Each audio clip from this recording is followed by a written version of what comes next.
Hey guys, welcome back to the channel. This is a story about what if Naruto is saved by the Fire Daimyo. Before I start, please support for more amazing content and do consider subscribing to my channel and share this video with your friends. This is written by VFSNAKE and link in the description and support writer. Let's start the video. Chapter 1 The Discovery. The day was a special day for the Leaf. The Fire Daimyo was in Konoha, touring it with his bodyguards and a few select shinobi appointed by the Sandaime Hokage himself. The tour was a routine check by the daimyo to see the progress of the Leaf, how it had grown since Kyuubi's sudden attack 7 years ago, and the overall status of the village the feudal lord had invested in like his father, along with his father's own father years ago. The man wasn't scrawny like some of his fellow daimyos who had inherited their positions and done nothing to improve themselves. This Fire Daimyo, as with his father and grandfather before him, had trained themselves to be in peak fighting condition. The reliance of shinobi was not something the Fire Daimyo liked to consider, regardless of how cost-effective using them over maintaining an army of samurai. Still, the resources put into Konoha had helped greatly in the long run and had put a great deal of effort into balancing out funding both. At the moment, the routine inspection was going well, which was to be expected given the current track record, and yet for the Fire Daimyo it seemed sobering. The routine inspection was so routine. A bow from a person here. A smile there. No real chaos like back when Uzumaki Kushina was around pulling pranks on people. Oh, how the Fire Daimyo missed that when he traveled with his father on some occasions and silently wished it would happen now. Strange how Kami answers one silent unspoken prayers. "Get back here, demon," yelled a Chunin chasing a blonde-haired boy who was currently being pursued and chased by several other shinobi of equal rank. "Why? So you can just beat me like you did last week," said the blonde boy as he dove through a hole in a fence and smirked while running after hearing the loud bang. That followed from the lead shinobi hitting the fence. "Get him. Cut the Uzumaki brat off," said another Chunin in pursuit of the blonde. "Did I hear the name Uzumaki in connection to that boy? Curious. The Sandaime told me there were no other Uzumaki in existence after Kushina's death. How her child she was expecting died when Kyuubi attacked before the Yondaime could defeat it," thought the Fire Daimyo as he saw the shinobi pursuing the blonde apparent Uzumaki, and what caught his eye was some of the Chunin had kunai in hand like they were going to hurt the child. But for what purpose? Why would Leaf shinobi use such weapons on a child? "Daimyo-sama, excuse this sudden surprise and interruption of your inspection. I assure you the demon brat will be punished accordingly and brought before the Sandaime to face justice," said one of the Leaf shinobi assigned to the escort. "No. That's alright. Seeing that brought back some interesting and fond memories. Tell me, why do you call the boy demon brat like the others, and why did one of them call the child Uzumaki for that matter?" said the Fire Daimyo, seeing the shinobi stiffen and look nervous. "We can't say, Daimyo-sama. We are under orders from the Hokage under a law he made to not reveal the reason," said another Leaf shinobi of Jounin rank. "I see. And that law includes me? Are you saying the daimyo of Fire Country cannot be told due to this law?" said the Fire Daimyo while looking intently at the Leaf shinobi that had just spoken. "No. I mean yes. I mean he don't know, Daimyo-sama," said the Jounin, as he knew the law the Sandaime made was to keep the children from know about the fox, but to use it against the Fire Daimyo was totally unexpected and unheard of in terms of keeping such information from the only man higher in rank than the Hokage. "It doesn't matter. Let's continue with the inspection," said the Fire Daimyo in a sudden cold tone that told the Leaf shinobi he was not pleased. But the Leaf shinobi walking in front of him, the Fire Daimyo made a hand motion and brought one of his samurai close to him to lean forward. After whispering silently to the man an order, the samurai nodded and discreetly left the escort to carry out the order of his daimyo. The tone in which the feudal lord spoke indicated the order was to be carried out now or die later. "Elsewhere, get back here, brat," said one of the Chunin chasing the boy while mentally cursing at letting the kid out of his sight for one whole second, despite the Hokage's orders to keep the boy away from the Fire Daimyo. "Go kiss a dog," said Naruto as he dodged a kunai thrown at him and several shuriken his pursuers launched. "Damn that Kyuubi brat. I'm going to enjoy skinning him alive," said one Chunin as he wished his weapons made contact and make the boy cry out in pain. "Dead in line," said the other Chunin, knowing he was going to beat the boy bloody for disobeying them and staying in his room. They soon tracked the boy to an alley and found him unable to escape them. Grinning at their sudden victory, the group of Chunin grabbed the boy who now struggled to get free, but the Chunin were far from civil as they beat the boy and calling him names. They knew the boy would heal up, that any injury given would vanish within a few mere minutes, and any complaint the boy made to the Hokage would fall on deaf ear since there would be no proof of such abuse. "Anything to say before we drag you to the Hokage?" said one Chunin who gave the boy a hard kick to the ribs and glared hatefully at the child. "Bite me," said Naruto before he was kicked again in the face. "Insolent demon. We allow you to live in this village out of the graces of our hearts, and all we ask is you obey like the good pet you're supposed to be while living in Konoha. The very fact you live is an insult to the Yondaime Hokage, but we tolerate you because the Sandaime wishes it and tolerate your existence," said another Chunin taking out a kunai and about to give the boy a few well-deserved stabs, knowing they could make up some story later. "I wouldn't do that if I were you," said a voice behind the group of Chunin, seeing them turn in his direction. "Who are you?" said the Chunin with the kunai in hand. "I am a samurai under the command of the Fire Daimyo.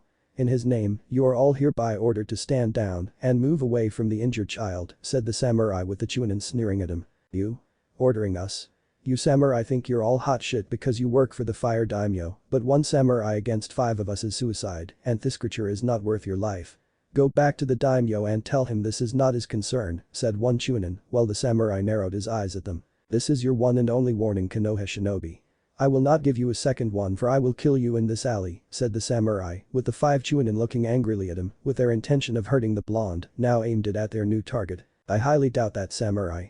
I say we kill this nosy fool, blame the Kyuubi brat, and see the Fire Daimyo order the monster is killed," said one of the other Chunin as they now charged the samurai, who held his ground and quickly killed the group of shinobi in a decisive manner befitting a man of his skills before sheathing his blade. Just because Konoha was knowing 7 years of peace didn't mean the Fire Daimyo samurai would become weak from it like these shinobi clearly did.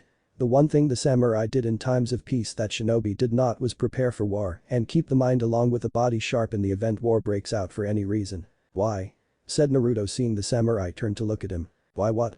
said the samurai when walking over to the child. "Why did you save me? No one has ever done that before today," said Naruto seeing the man look at him with surprise. "What do you mean?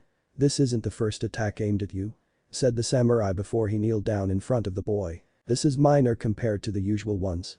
The worst ones are on my birthday. Don't tell the old man I told you this," said Naruto pleadingly. "Why would you not want the Hokage to know about my knowing of this action?" said the samurai while alarm bells were ringing off in the back of his head. "If old man Hokage finds out that I told anyone outside the village about this, he will hate me since I'm putting Konoha in a bad light and I don't want to be hated anymore by anyone," said Naruto, with the samurai's anger rising from this news. "I see. Don't worry, little one. I agree with you. We will keep this incident a secret from the Hokage for now, but I need you to come with me to meet someone very important and interested in meeting you," said the samurai seeing joy fill the boy's bright blue eyes at meeting someone important. "Really? Who is it? Is it the Fire Daimyo you mentioned working for?" said Naruto with a sense of eagerness while seeing the samurai smile at him. "Yes, I am. You're very smart for a boy your age," said the samurai, knowing few would remember such thing and even fewer after getting their head kicked in. Was the boy's injuries healing already? What was going on? "I try to learn given how," said Naruto before looking away to hide the sadness on his face. "Given how people treat you? They don't want you to learn, do they, little one?" said the samurai with the boy unable to look him in the eyes. "I can't say. If old man Hokage finds out I'm saying even this much to anyone," said Naruto while trying to hold back his tears in front of the samurai. "I understand. Don't worry though. Like I said, you are not going to meet with the third Hokage and we'll make sure this incident isn't revealed to him until much later when the time is right that it's okay for him to know. What's your name?" said the samurai seeing the boy look a bit lost for a second, but that was to be expected from a 7-year-old and just needed the right teachers. "My name is Uzumaki Naruto and someday I'm going to be the strongest person to ever live," said Naruto with fire in his eyes and the samurai let out a chuckle. "Well, Uzumaki Naruto, I can say without a doubt that you are well on your way and I am sure the Fire Daimyo would agree," said the samurai as he picked up the boy and moved quickly to the destination of the daimyo's carriage where he was ordered to keep the boy until they departed from Konoha. Personally, the samurai was more than pleased to leave the village and couldn't wait to get out of here. Higher country capital sometime later. Naruto had fallen asleep while waiting to meet the Fire Daimyo in his carriage, which was fine with the samurai assigned to get and watch over him.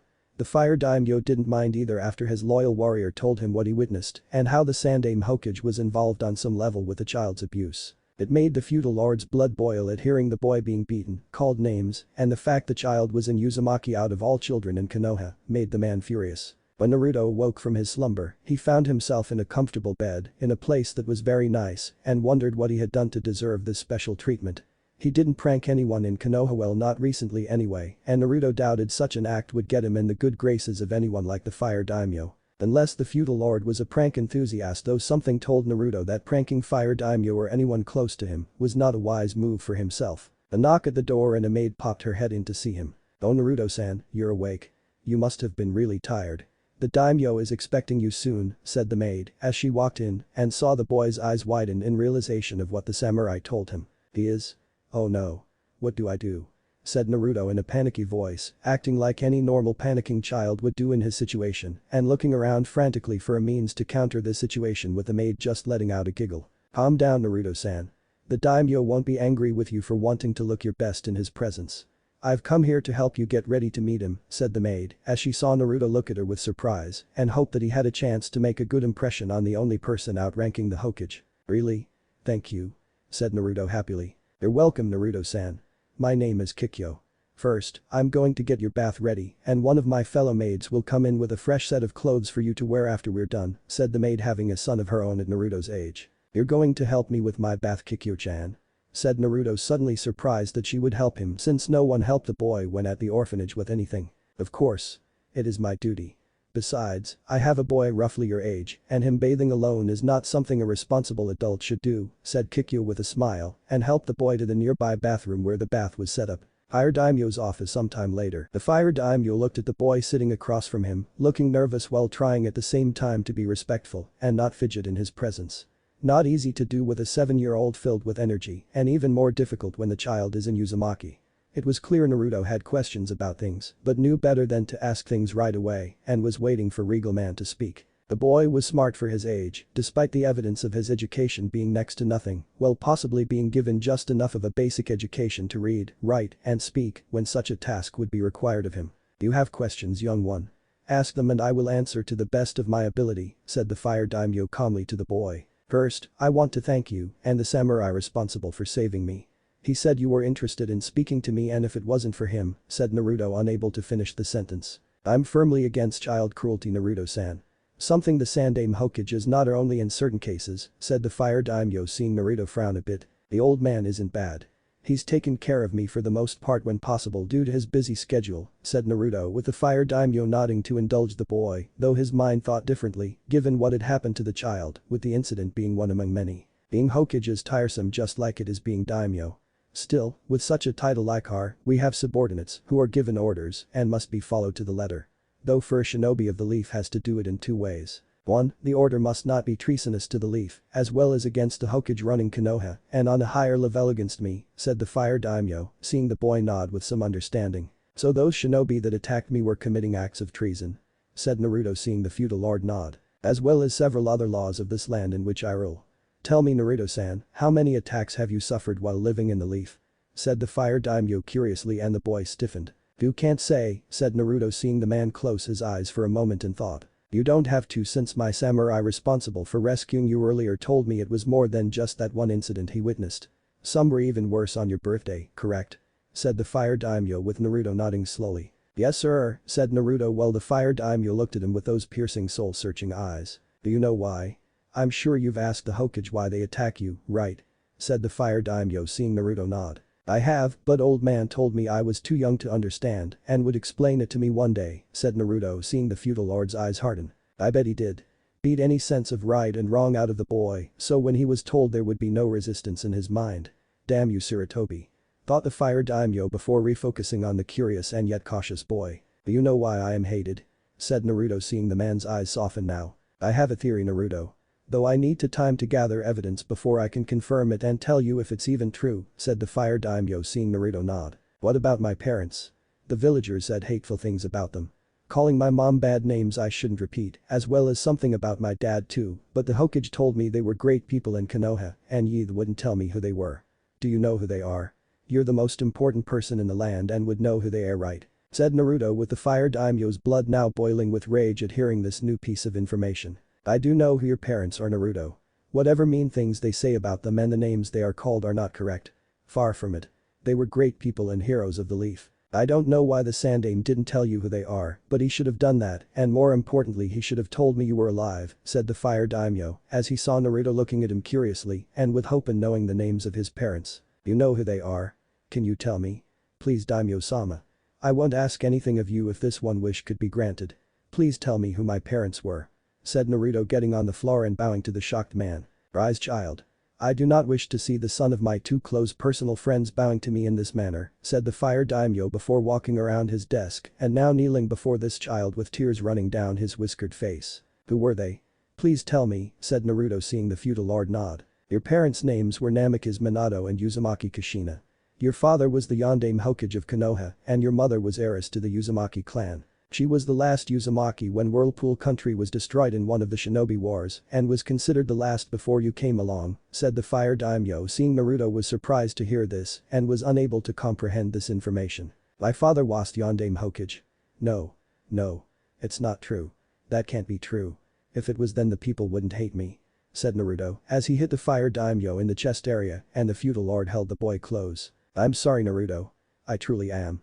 Believe me when I tell you that they were your parents, said the Fire Daimyo while the boy cried in his arms while struggling to accept that his parents had been such great people while he himself was treated less than the garbage people tossed outside into alleys that stray animals went for food. Why? Why do people hate me? Why do they love my parents but hate me?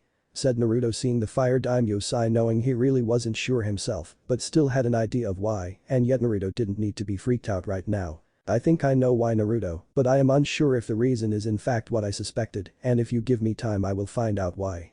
I don't want to give you an answer that isn't true, said the Fire Daimyo seeing Naruto nod silently. Where will I stay while you're finding this out?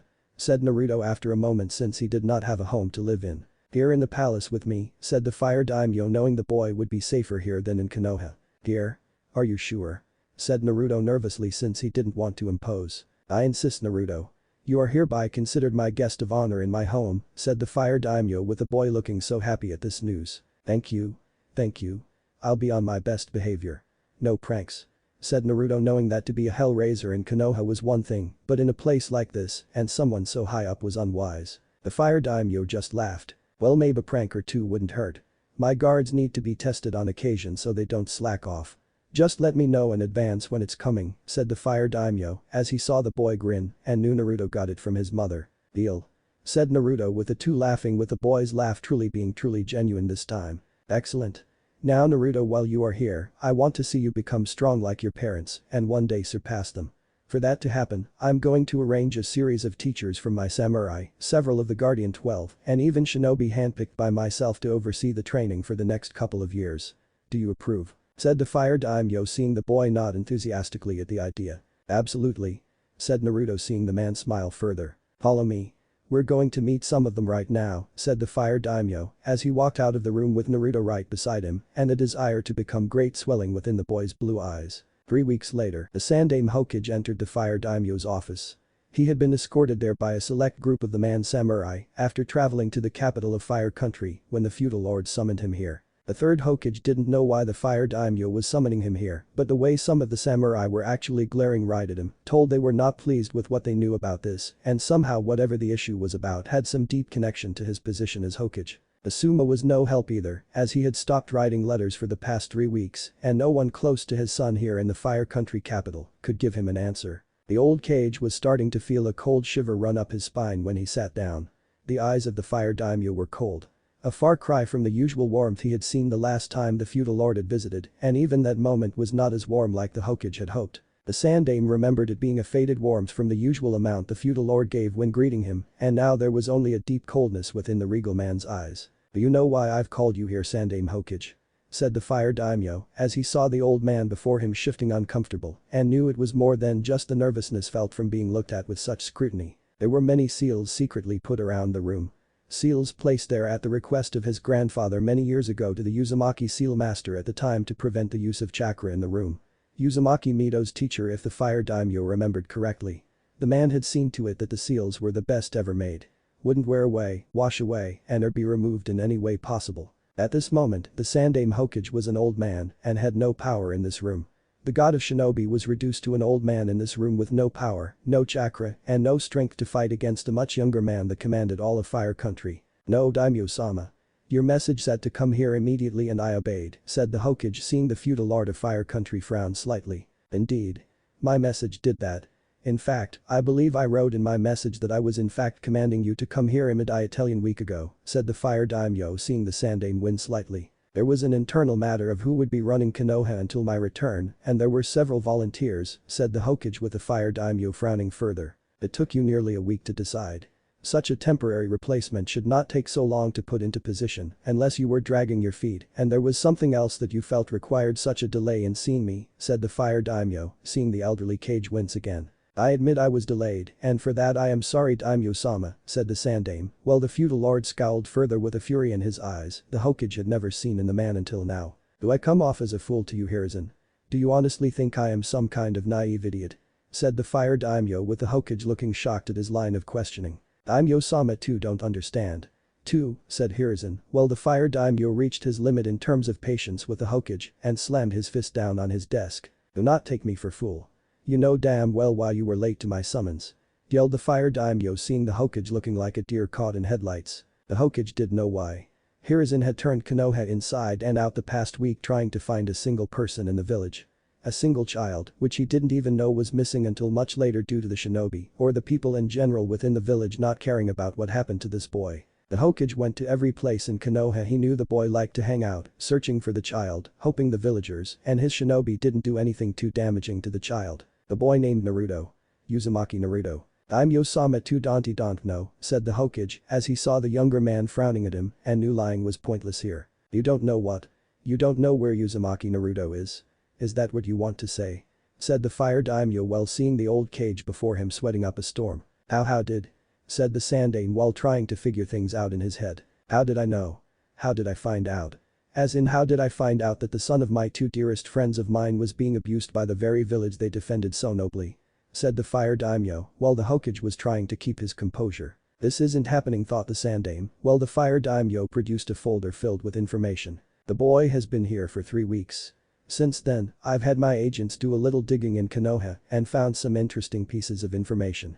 Now before you begin to ask yourself how did I not know about this, I want you to remember that my resources are not limited to my samurai and the shinobi of Konoha that are apparently more loyal to you than you are to me, said the Fire Daimyo pushing the folder filled with various pieces of information to the Hokage, who dared not touch or open it like the contents held some kind of disease. What has the boy told you about Konoha?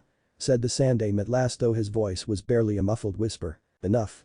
After our talk, I felt the need to launch my own personal investigation and see into some things about the boy's life you've been keeping from me, said the Fire Daimyo with narrowed eyes. The boy needed to be protected, said the Sandane weakly with his voice lacking the conviction of that statement. Oh, I agree the boy needed to be protected, but not by Leaf Shinobi, and certainly not by you.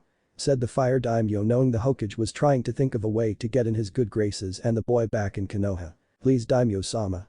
The boy is important to the Leaf Village. His parents were. Said the Hokage before the feudal lord slammed his fist on the desk again. His parents are dead.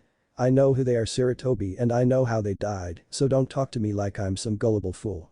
I also know that they would ashamed of Konoha for treating their only child like they have for so long, said the Fire Daimyo seeing the old man before him trying to think of something to get Naruto back in Konoha. The people of Konoha are suffering from their losses Kyuubi gave us 7 years ago. They just need more time to get over their pain, said the Sandame, while sensing killer intent from the guards behind him. And they have to take it out on Naruto. Are you saying that it's okay for them to channel their anger at the child for holding Kyuubi? Said the Fire Daimyo as he had his doctor examine the boy and saw the Yondame's seal, so knowing what was held in the child was not hard to figure out. No. But you can't expect me to not care about the people in Konoha, said the Hokage with the Fire Daimyo narrowing his eyes at him. What about his godparents? What about Tsunade and Jiraiya? Why haven't they taken up the responsibilities in raising him? Said the Fire Daimyo with the Hokage shifting uneasily again. I can't say Daimyo-sama, said the Hokage with the feudal lord sneering at him. Panter won't. Doesn't matter. Perhaps time in our dungeon will loosen your tongue while I appoint a new Hokage more competent than yourself, said the Fire Daimyo before motioning his guards to take the man away. Wait. I'll tell you, said the Sandame seeing the samurai coming towards him. Well? Answer me. Said the Fire Daimyo while glaring with sheer intensity at the old man. Jiraiya and Tsunade don't want anything to do with Naruto at all, said the Sandame with the Fire Daimyo's killer intent rising, and the old Cage was truly fearful of this man. I thought as much. In the past 2 weeks alone, I've been secretly reviewing all financial transactions made since that night Kyuubi attacked and found very disturbing reading material. Who allowed those two Sannin access the Namikaze and Uzumaki accounts? Who was it that allowed them to not only use it but allow the village to take a sizable chunk for repair work? Repair work, which I recall was already given funds by me and from my treasury.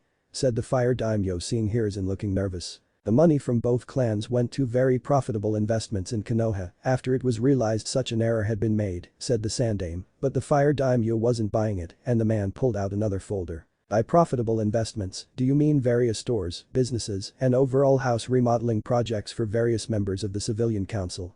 Some of which didn't even need such remodeling. How is that profitable? More importantly, how is Jiraiya and Tsunade spending the money from both clans to be considered profitable investments as you put it? Said the Fire Daimyo, seeing the third Hokage silent for a moment. I assure you, Daimyo-sama, I will get to the bottom of this and see to it that the money is retrieved too, said Hiruzen, but the Daimyo held up his hand, which told the Hokage to shut up and listen to what his feudal lord had to say. Don't insult me with this humble act, Hiruzen. It may have worked before when I fully trusted you to do your job, but my eyes have been opened and what I see is a pathetic man unworthy of his station. Even as we speak, my auditors are heading to Konoha and they will be digging deeper into the transactions of the village before punishing the leaf accordingly. All those people that benefited from that money will be taxed and fined heavily. As of this moment, the Namikaze and the Uzumaki clan accounts are frozen until further notice, until Naruto is of legal age to have them. As for Jiraiya and Tsunade, they will be unable to use them for their own personal use. And by personal use, I mean no gambling, drinking, paying off debt collectors, and paying for women in the red light district. I am also revoking their Sannin traveling rights and ordering those two back here to face my own personal review of them, said the Fire Daimyo, seeing the third Hokage looking fearful. But you can't. Jiraiya is needed out in the field with his spy network, said the Hokage, since Jiraiya had been helping Konoha. And Tsunade? Said the Fire Daimyo, waiting for the Hokage's excuse for her. She doesn't like Konoha, said the Hokage, while the feudal lord of Fire Country just narrowed his eyes at him. I'm not asking her to return Konoha. I'm commanding Tsunade to come here to the Fire Country capital. If she refuses to obey, then I will mark her down as a missing nin with a massive bounty on her head to ensure your former student gets the message, said the Fire Daimyo, seeing the old man look pained by hearing this. What about Naruto? Can I see him? Said the Hokage, with the Fire Daimyo shaking his head no. Out of the question. I've arranged for several of the Guardian 12 to train Naruto. I'm also having one of the few shinobi in Konoha who I know can be trusted to train him in the shinobi arts and unleash his true potential. Like you should have done from the start, said the Fire Daimyo, seeing the Sandaime wince. Please reconsider, Daimyo-sama. Give me a chance to set things right with Naruto. To let him know I'm sorry, said the Sandaime, with the Fire Daimyo shaking his head no with disgust written all over his face. No. Naruto does not want anything to do with you, Hiruzen. He knows about his parents. He knows you lied to him time and time again. I will not have you scar or poison that child's mind any more than you already have since his birth, said the Fire Daimyo, with the Hokage looking like he was afraid. Naruto made a promise to me that he would one day become Hokage. Said Hiruzen, and the Fire Daimyo looked ready to take his sword and strike the old cage down. The promise that I explained to him was invalid due to it being made under false pretenses you set for the boy.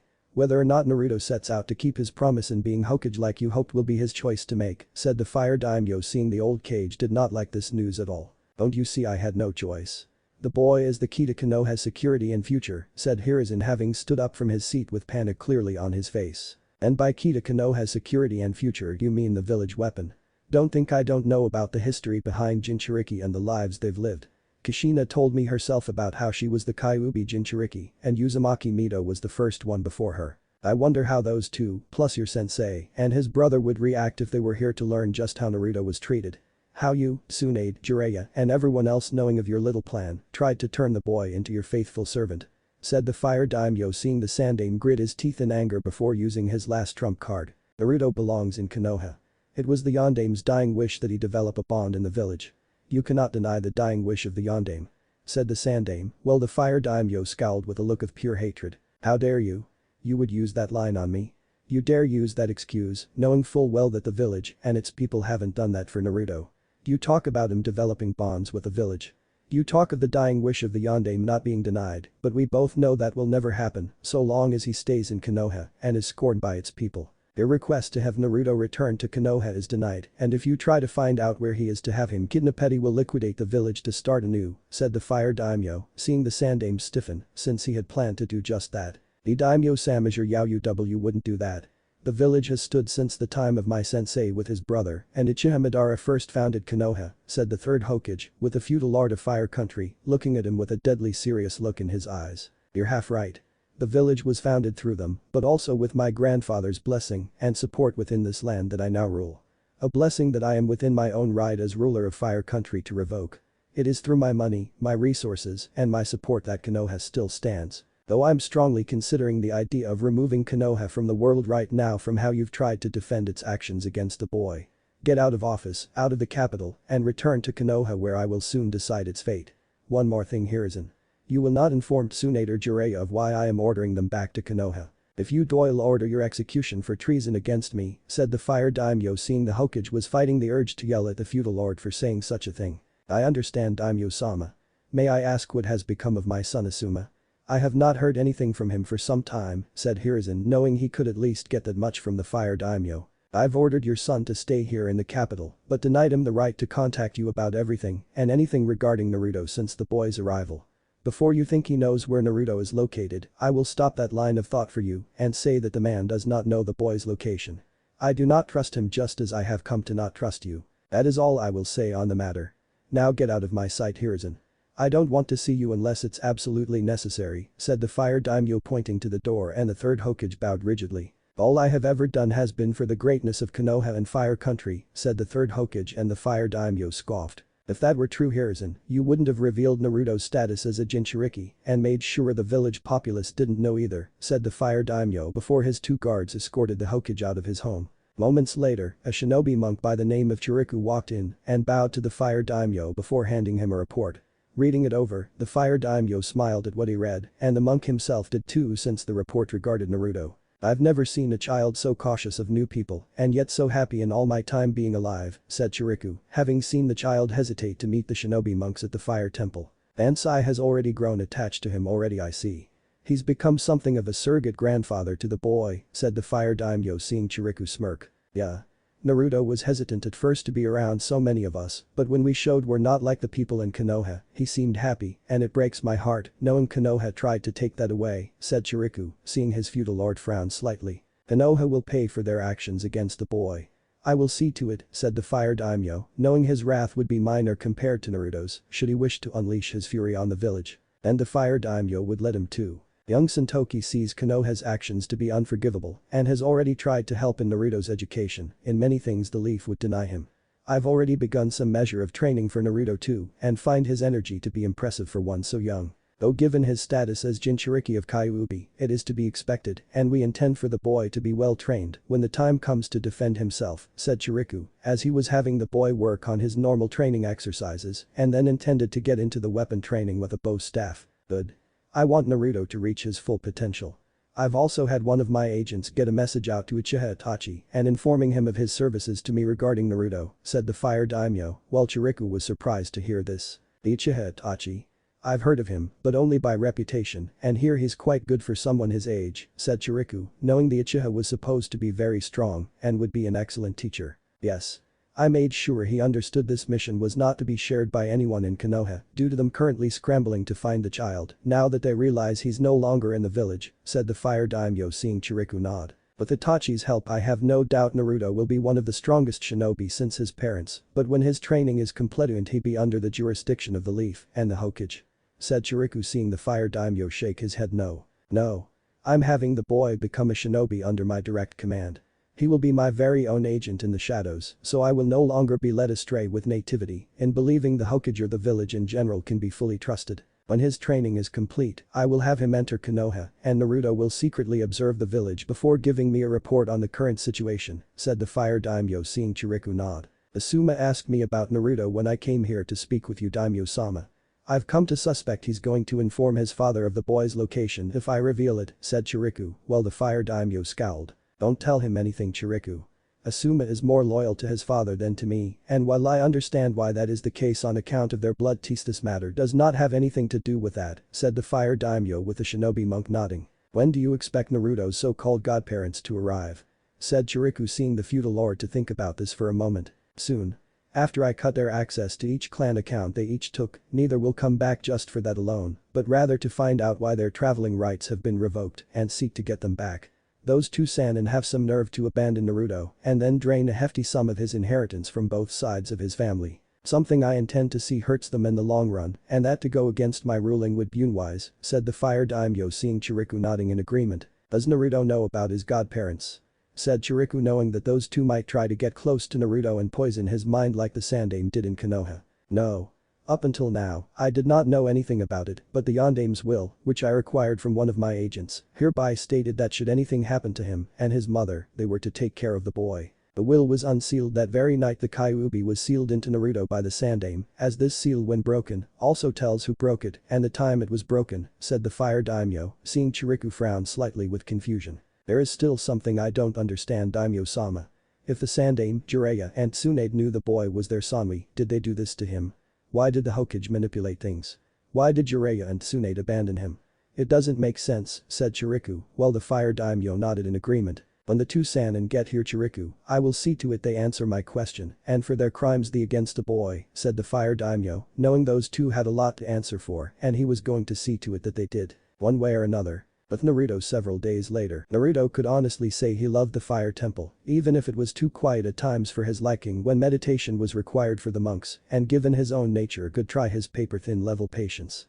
The monks themselves were kind, smiling at him that he could tell were the genuine article, and they were teaching about their way of life. Naruto thought it was weird at first, but wasn't going to say it out loud since they were currently watching over him until the Fire Daimyo got things squared away in his palace and was apparently getting to the bottom of some things. Bansai reminded Naruto briefly of the Hokage, but after the old man had betrayed him, the Kyuubi Jinchuriki was cautious of the elderly monk at first and watched for any kind of deceit.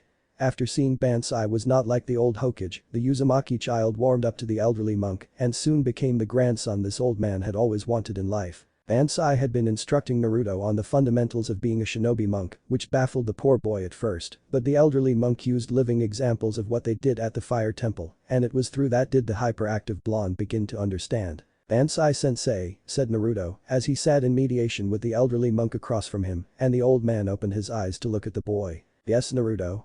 Said Bansai curiously. Why do you think people hate others for things that aren't their fault? Said Naruto with the monk letting out a sigh at the question. I suppose it's mainly due to human nature. To be honest, I find the actions of the people in Konoha to be foolish and hypocritical when you consider who your parents were. The Leaf sees them as their heroes while condemning their son to a life no one should have to endure, said Bansai, as he along with Naruto had been told by the Fire Daimyo about the Kyuubi and the fox being the source of the people hating him. I don't know what to think of the village. The Fire Daimyo told me that my promise I made to the old Hokage about taking the title is not something I have to honor. It was made under falsuful something. I can pronounce it, but basically he said that the promise was not something I have to keep since the old man lied and I'm not bound to it unless I wish to honor the promise. Do you think I should keep the promise? Said Naruto, seeing Bansai smile kindly at him. I can't make that decision for you, Naruto. Whether or not you keep the promise is your choice and yours alone. I wouldn't worry right now about honoring the promise, Naruto. You don't have to make that choice until later on when all of your training is nearly or is complete, said Bansai with Naruto smiling at him. Thanks Bansai-sensei, said Naruto while trying to go back to his mediation and soon found himself in a sewer filled with water and a cage with a giant fox behind it. So the little runt comes to pay me a visit. You don't look like much, said Kyuubi with Naruto scowling at him. Well, you wouldn't either if your life was like mine, thought Naruto with the fox snarling at him. You little runt. At least you get to walk around and see things. I've been sealed inside your kind for over a century, since your Uzumaki ancestor first sealed me into her after I was free from Uchiha Madara's control.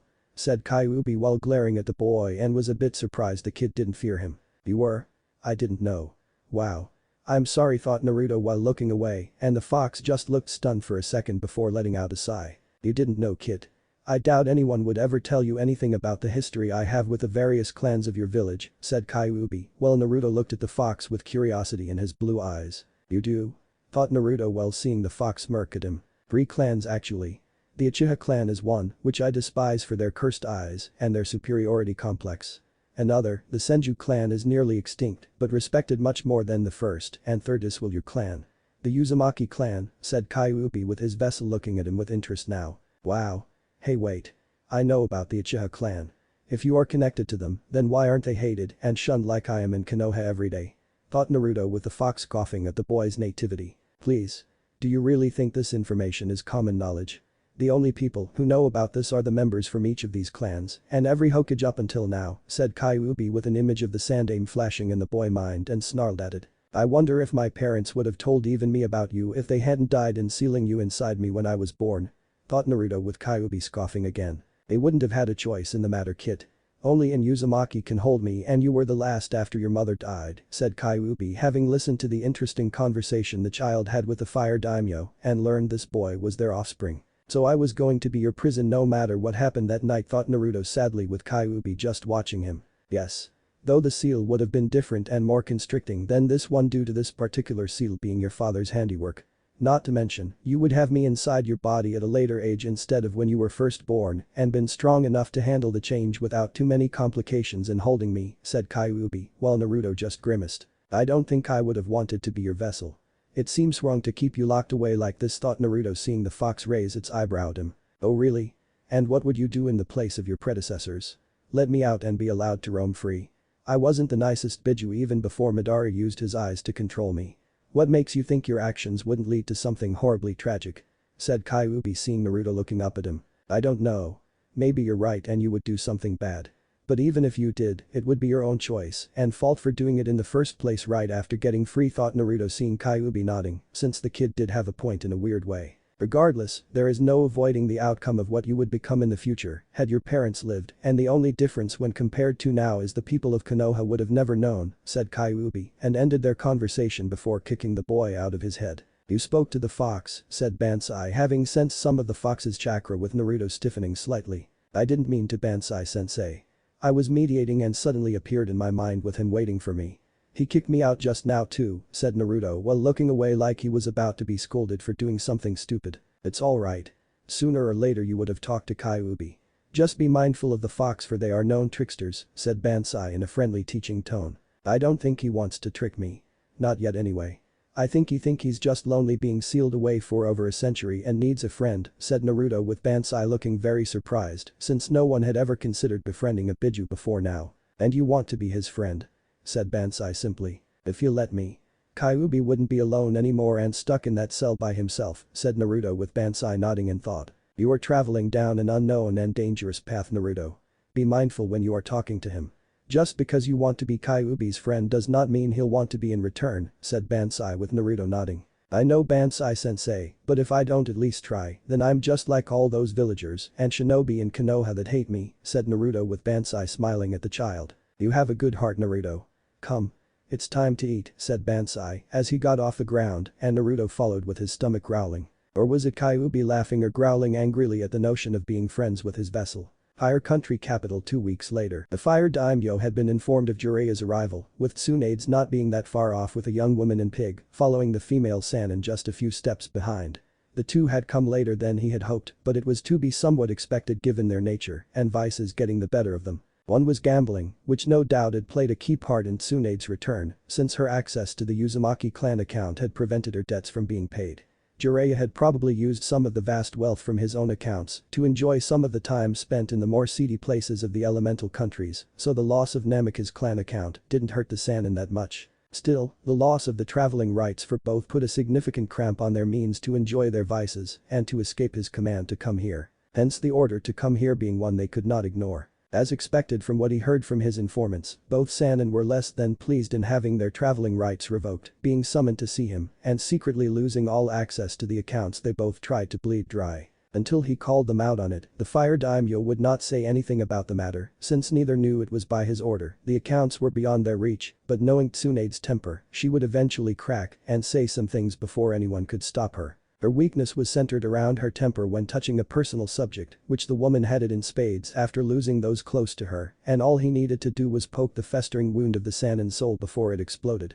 Then all the truth that was the secretion behind it would come out, and the Fire Daimyo would use his own method for handling this untreated scar on both Sannin. Soon enough, both shinobi entered his office, the seals doing their job and preventing them both from using chakra, but didn't stop Tsunade's shinjutsu from functioning, and the Fire Daimyo ignored that fact for now. Both Sannin sat down in their respective seats, both were glaring at him and yet were showing signs of being cautious when inside this room after feeling the effect of being just a normal person.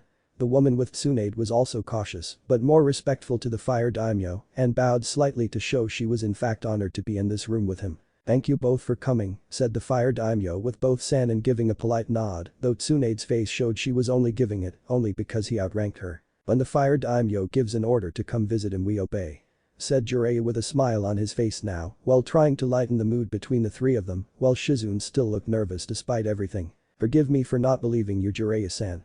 I find some of the information regarding certain things to question my faith in you too, and the Sandaime Hokage," said the Fire Daimyo, seeing both of them were shocked by this. "Sarutobi-sensei. What did he do?"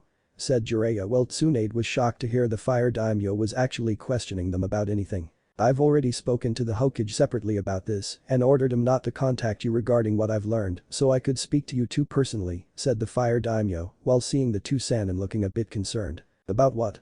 said Tsunade, seeing the Fire Daimyo look from her to Jiraiya. "Uzumaki Naruto," said the Fire Daimyo, and instantly he saw them stiffen slightly. "What about him?" "He's happy and safe in Konoha, being loved by its people," said Jiraiya, while trying to put on a happy face to hide his nervousness. "Is he? Are you sure?" said the Fire Daimyo, raising an eyebrow at him. "Well, why wouldn't he be? Sarutobi-sensei is watching him. Protecting him from harm," said Jiraiya, while Tsunade's hands were trying not to turn into fists. "Your information is outdated, Jiraiya.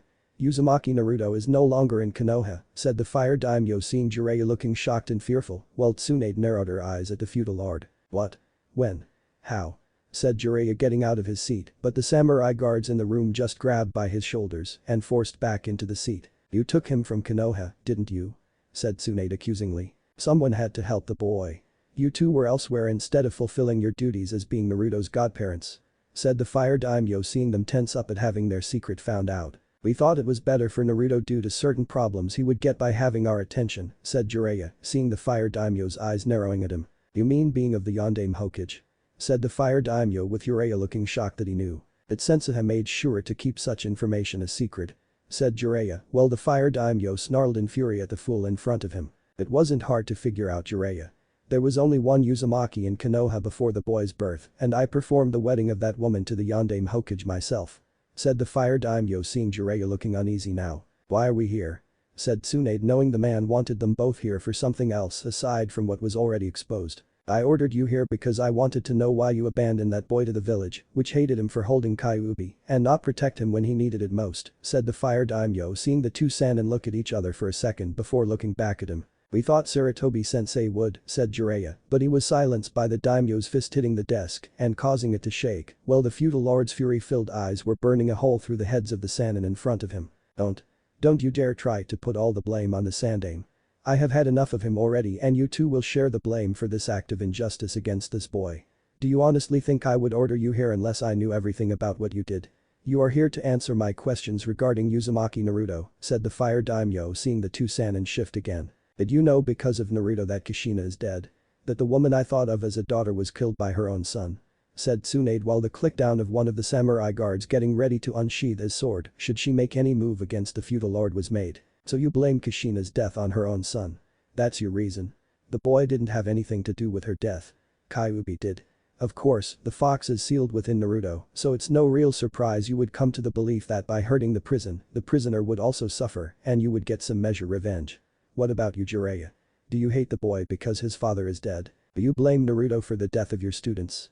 said the Fire Daimyo, while blowing off her explanation like it was pathetic and pointless. "I think you already know my answer, Daimyo-sama," said Jiraiya, with the man nodding. "I believe I do. Your actions for the past 7 years in neglecting the boy and your duty to him speak for themselves. Hence why I order you cut off from both the Namikaze and Uzumaki clan accounts after I noticed the fortune from them being decreased drastically all these years by your hands," said the Fire Daimyo, seeing shock on Jiraiya's face and anger on Tsunade's own. "You had no right," said Tsunade, getting up from her chair, but a hand to one shoulder and a blade to the side of her neck told the Sannin not to press her luck. "I don't. Are you saying the Fire Daimyo of Fire Country has no right to interfere in the Leaf Village's affairs?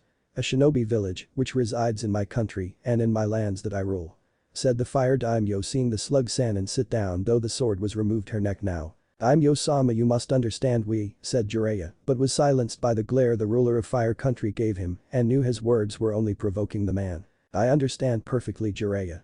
You two were draining the Uzumaki and Namikaze clan accounts dry, so when Naruto did have the right to them, they would be depleted down to nothing.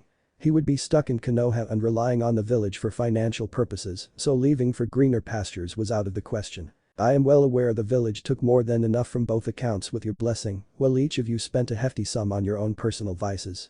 You Senju Tsunade have been using the Uzumaki clan account to pay off outrageous gambling debts you racked up from your time in casinos, if not spending it on sake at bars. Jiraiya here has been spending money from the Namikaze clan account while having more than enough money in his own account from the smutty books he writes while supposedly living the life of a hermit.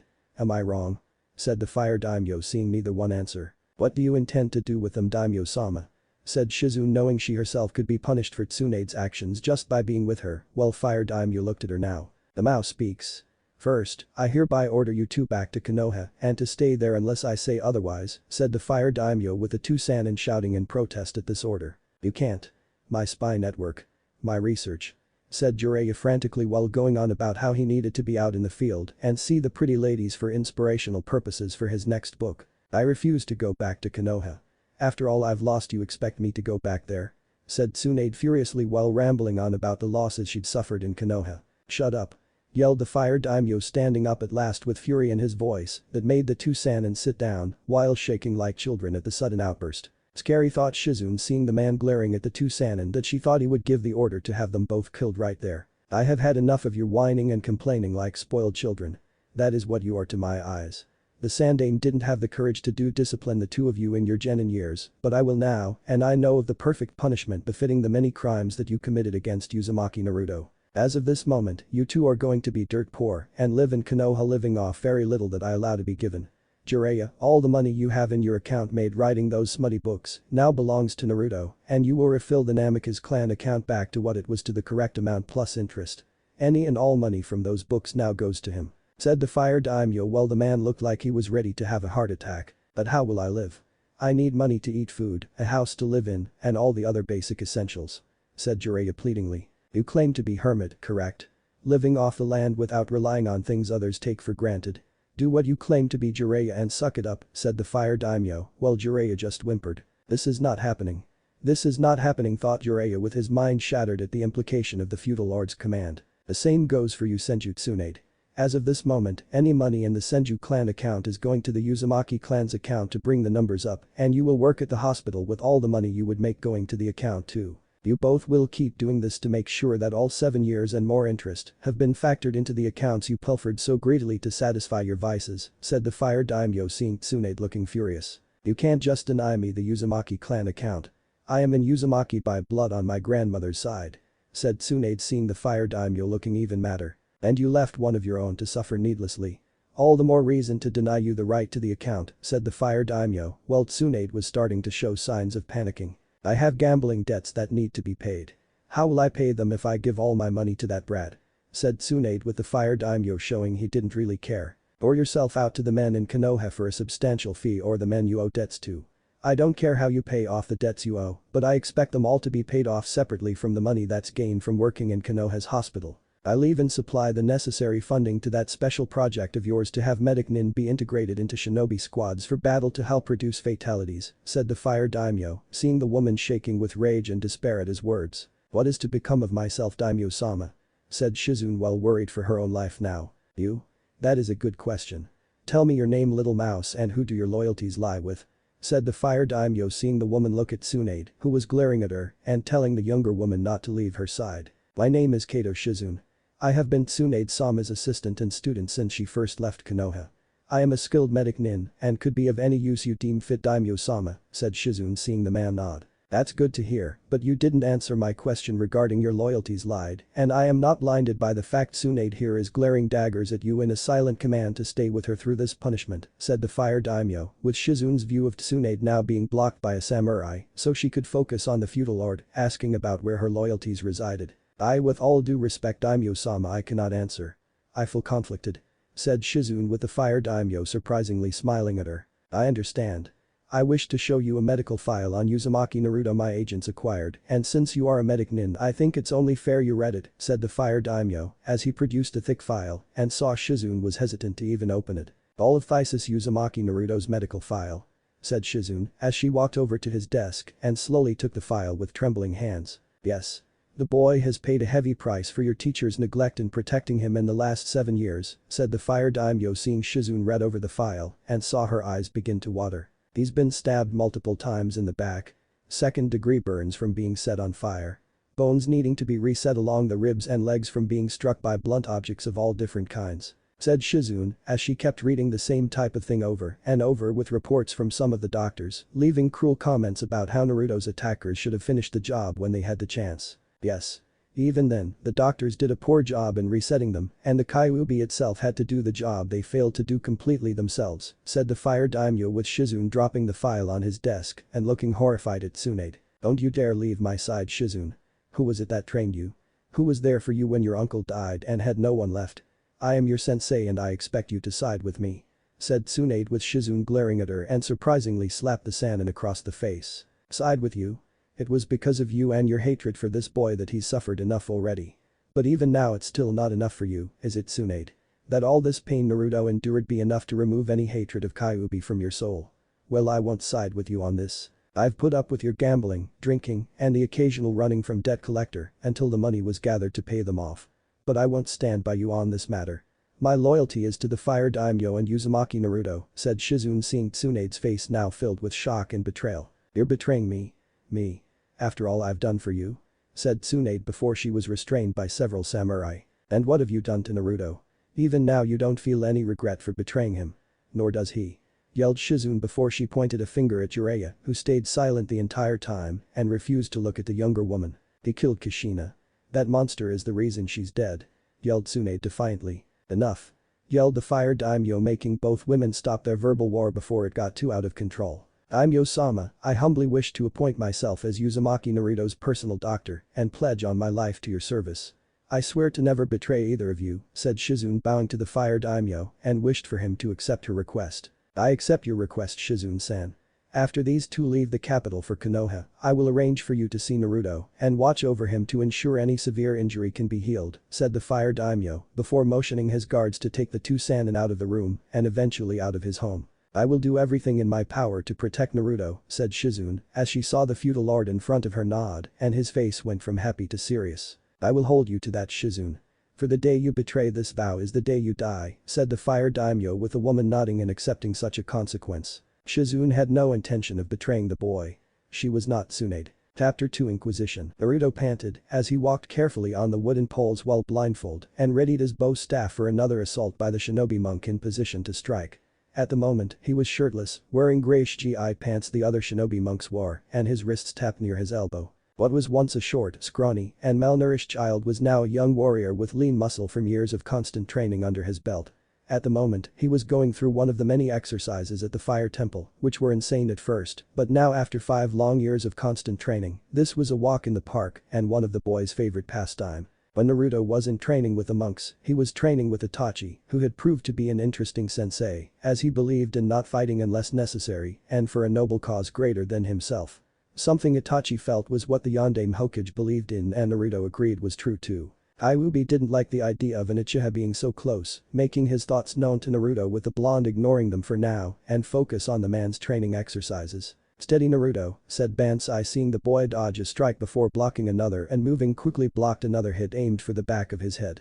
Jumping into the air, Naruto landed on a wooden pole 5 down from his now previous position and instantly sensed a shinobi monk trying to take the ground out from under him. Leaping to another wooded pole, the blonde felt the movement of the staff from the enemy staff below his feet before it could hit and soon found himself in the enemy trap to attack him from nearly all sides. The shinobi monks attacked swiftly, decisively, and landed a few hits of their own on Naruto despite his best efforts in blocking them. And they didn't hold anything back either. Still, Naruto had gotten through the pain when he first started this and ignored it to keep pressing on until an opening appeared from a missed strike. Leaping away from his foes, the Kyuubi Jinchuriki expanded all his senses and found some of the enemy moving to force him back into the trap. However, Naruto was not one to be trapped more than once, as struck back against several of them, hearing the cries of pain and surprise at the change in his tactics. Others soon came at him so he couldn't catch his breath, but Naruto held his ground and successfully repelled his enemy from his person. That's enough, said Bansai, seeing the shinobi monks obey and Naruto doing so several seconds after the command to ensure it wasn't a trick. Removing his blindfold, Naruto wiped the wetness from his forehead and looked down at his exposed torso to see the bruises there already fading. Shizune had given him a full medical exam the moment she arrived, wanting to see just how malnourished his body had been, and wasn't surprised to see his body had only just begun recovering from such a thing. She was glad the shinobi monks had begun countering the problem and was a little on guard when seeing Itachi at the Fire Temple. However, after the Uchiha prodigy explained his purpose, Shizune was more at ease and watched Naruto's training with a careful eye. "How did I do, Bansai-sensei?" said Naruto as he leaped down from the training platform with the greatest of ease and saw the old monk smile approvingly at him. "Good. Though you have to still be mindful of your surroundings. You got hit quite a few times," said Bansai, seeing Naruto nod in understanding. "I know. But if I'm going to be great one day, I have to put myself in situations where I might be attacked and hurt on all sides," said Naruto with Bansai nodding, since there were cases where shinobi could be surrounded on all sides by the enemy. "True. Now go get cleaned up and dressed, my boy. Chiriku will be escorting you to the fire capital to see the daimyo and for sword practice," said Bansai with Naruto nodding with excitement, but a controlled excitement with his energy being more focused and mature for his age. "Yes, Bansai-sensei. Will I be training with Hajime Sato again?" said Naruto eagerly, since the samurai was a man that embraced the ideal of the samurai. "I don't know. Possibly. I must admit, we were all surprised when you asked to take up his sword style since you're not left-handed." "Why is that?" said Bansai with the blonde just grinning. "That throws the enemy off. They see a right-handed guy and don't expect him to use the sword with his left hand," said Naruto with Bansai liking that concept. "I see. Interesting idea, my boy. It will serve you well in the future," said Bansai with the boy nodding and running off to get ready. "He's grown so much in the past 5 years. It's almost hard to imagine," said Chiriku as the shinobi monk and a member of the Guardian 12 walked over to Bansai to see the boy head to his room. "Yes. That boy has the power to change the world. For good or for ill," said Bansai as he saw the potential the boy had when they first started to train him with the bow staff and was impressed with the child's adaptation skills. "It will be his choice to make in that regard. All we can do is make sure he is strong enough to take the journey down life's complex road," said Chiriku as he had several talks with Asuma which turned into heated arguments about the boy and how the third Hokage wanted the child back in Konoha. Apparently, the third Hokage, the councils, and various other factions in Konoha felt the boy should stick to one path that allowed Konoha to prosper while others suffered for it. But the shinobi monks at the fire temple knew better as they had seen the boy's sheer potential and knew it would be selfish to let such a thing not be shared by all those in need of it. Konoha at the moment. The Sandaime Hokage looked at everyone in the room attending this meeting and knew the past 5 years had not been wonderful for the village. Far from it. After his return to Konoha, the Hokage convened a meeting with everyone and informed them of what had happened with the Fire Daimyo. As expected, the meeting room went into an uproar and various members on the councils demanded Naruto be returned to Konoha to be killed. Others called for the boy to be interrogated and imprisoned for trying to manipulate the daimyo with his demonic influence. They would not stand for the boy's actions that had drawn the feudal lord's eyes toward the village, which the Sandaime had spent a great deal of time and effort in preventing by assuring the Fire Daimyo he could run Konoha without assistance. Now the Fire Daimyo thought otherwise if the past 5 years was any indication. It took roughly an hour for the Sandaime to quiet the voices down before telling them that the Fire Daimyo was less than pleased with the village and the audit being performed had revealed more unpleasant things that would soon bring down the feudal lord's wrathful hand. Apparently, the audit revealed Konoha spending more money than they apparently had on record and a redirection of funds in various places had been discovered leading to Danzo's private security force. The Sandaime had officially disbanded the group for some time and had reintegrated all the shinobi in the program into normal shinobi ranks, befitting their skill level. At the same time, the Sandaime allowed Root under his former rival's command using this excuse, provided that Root protected Konoha and Danzo never used these shinobi to undermine his authority. However, the audit revealed the program to be very much active under a new title to get it conveniently around the Sandaime's order and thus any action by the daimyo at the moment on where the money was being sent. The feudal lord was less than pleased since Root was still Root no matter how Danzo dressed it up and the daimyo ordered that the Sandaime's former rival be forbidden from having any such force under his command. The old warhawk was silently fuming over that for days if not weeks after since all of his shinobi were unable to move from the shadows under his direct command or else he would be executed for treason. The auditing of Konoha's financial records had also revealed that both the civilian and shinobi council had members in the two groups pilfering the funds from the Shinobi Academy account. The result of this had been the severe cutbacks on various programs and ultimately caused the Shinobi Academy to produce shinobi not up to par with the older generation. Academy students weren't told how severe a life of a shinobi was, but rather the glory and history Konoha had since its founding.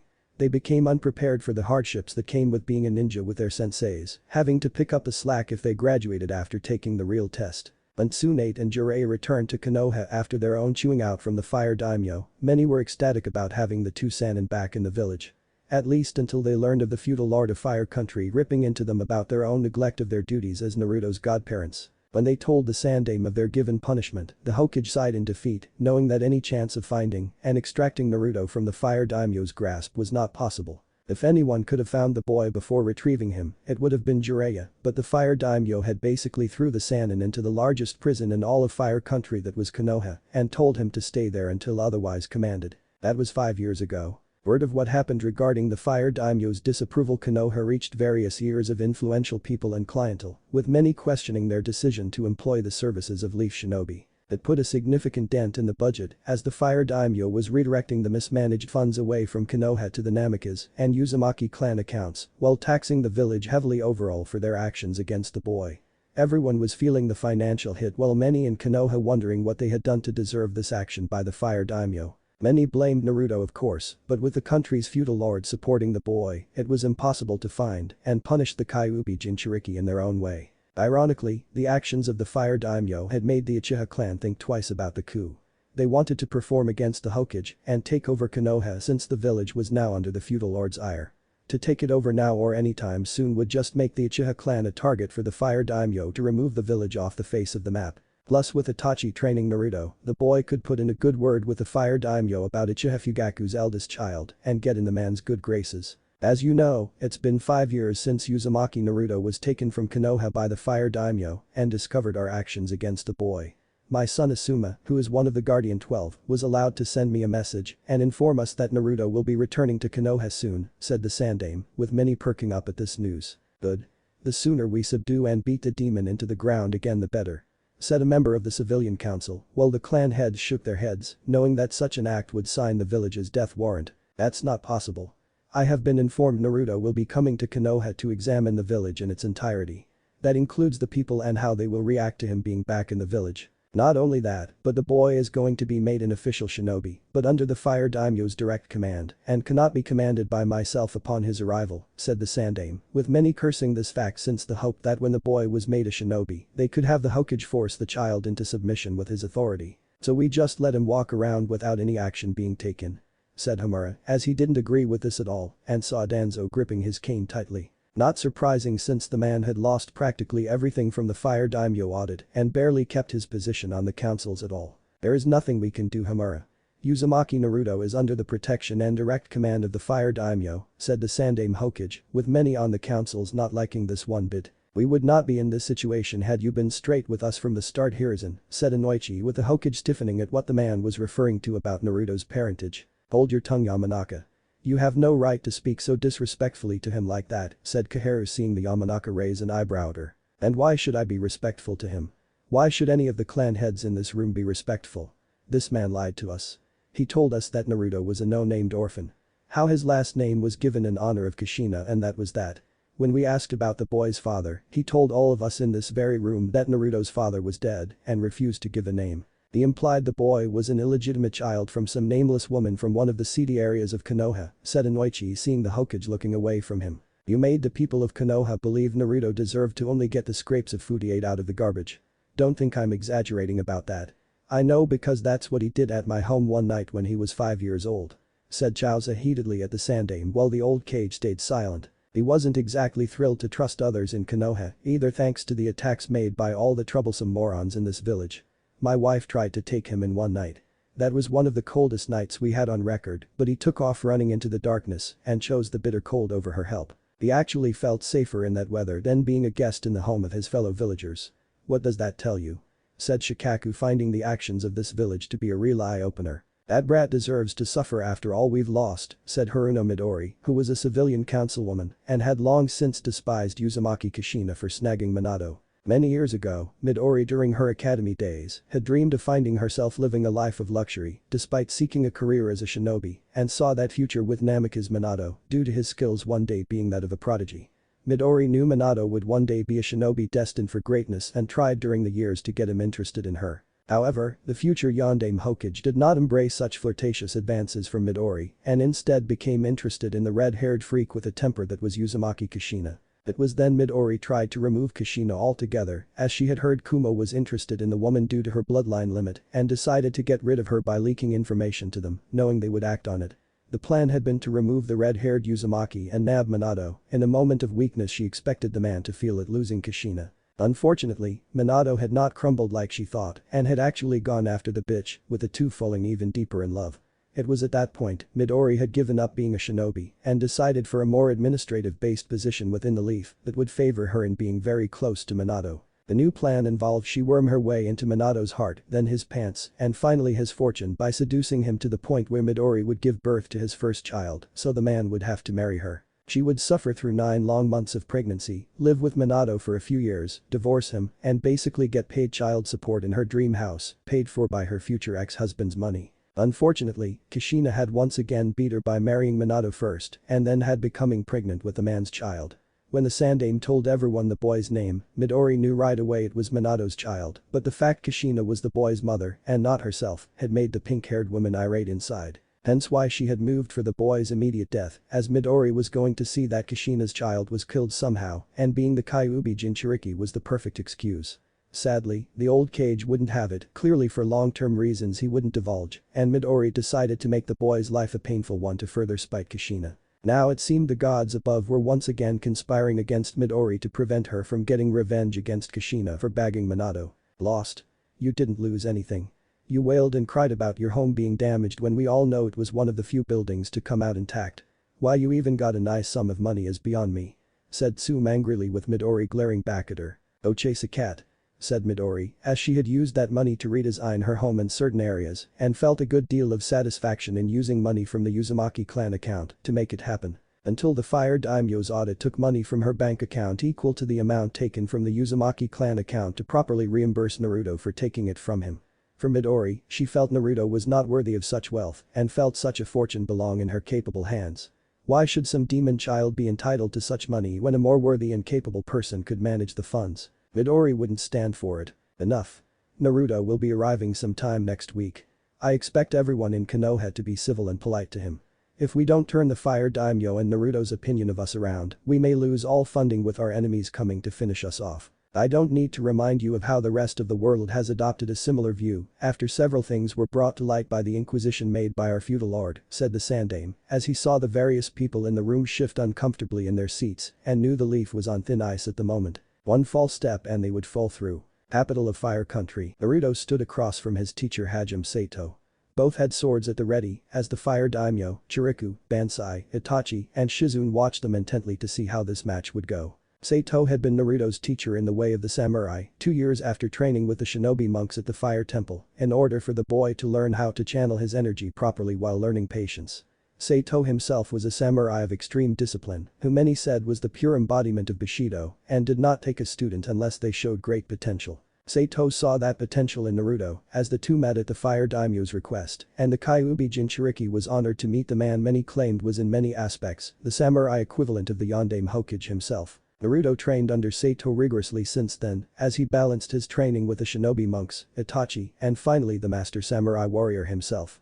They started off simple, as all students must, and trained using kendo sticks with Naruto being more on the receiving end of their matches. When they weren't sparring, Sato taught Naruto the principles of Bushido, how samurai embraced enlightenment like monks do, but unlike monks, a samurai stains his hands bloody like shinobi do, and at the same time keep their honor by only drawing their swords in the name of their daimyo when the time calls for it. Sato believed that if monks are on one side that was light, shinobi were on the other in shadowy darkness, then samurai were in the middle between them and keeping an eye on both sides to ensure neither one moved against the daimyo. Clang, clang, clang, clang. Sato's and Naruto's swords clashed violently against one another. Each one trying to push the other back with Sato slowly winning and Naruto moving to his right to make the samurai warrior's own momentum be used against him. However, Sato shifted his stance and went left when Naruto moved right. The two clashed against each other, trying to get an advantage over the other, but neither one was succeeding and both had very close calls.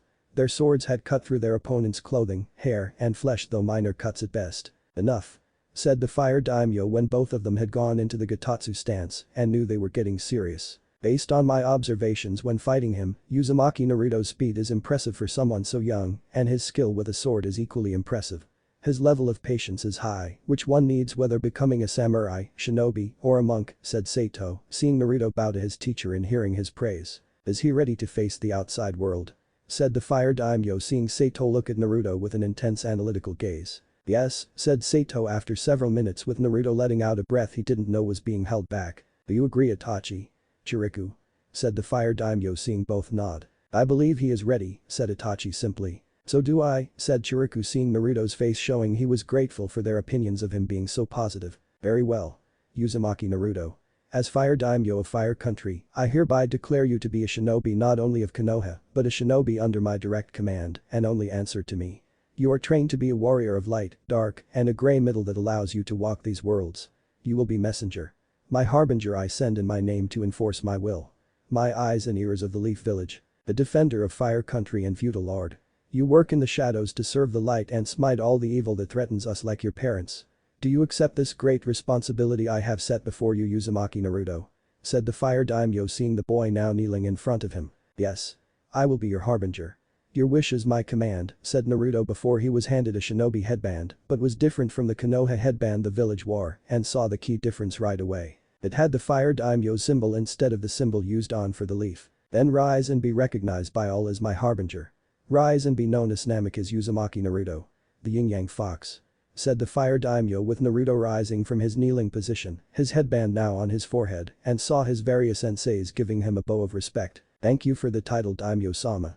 I am honored, said Naruto humbly with the Fire Daimyo, who just smiled at him and put a comforting hand on the boy's shoulder. You will be given traveling rights to ensure there are no problems with your means of reaching this country's allies to deliver messages.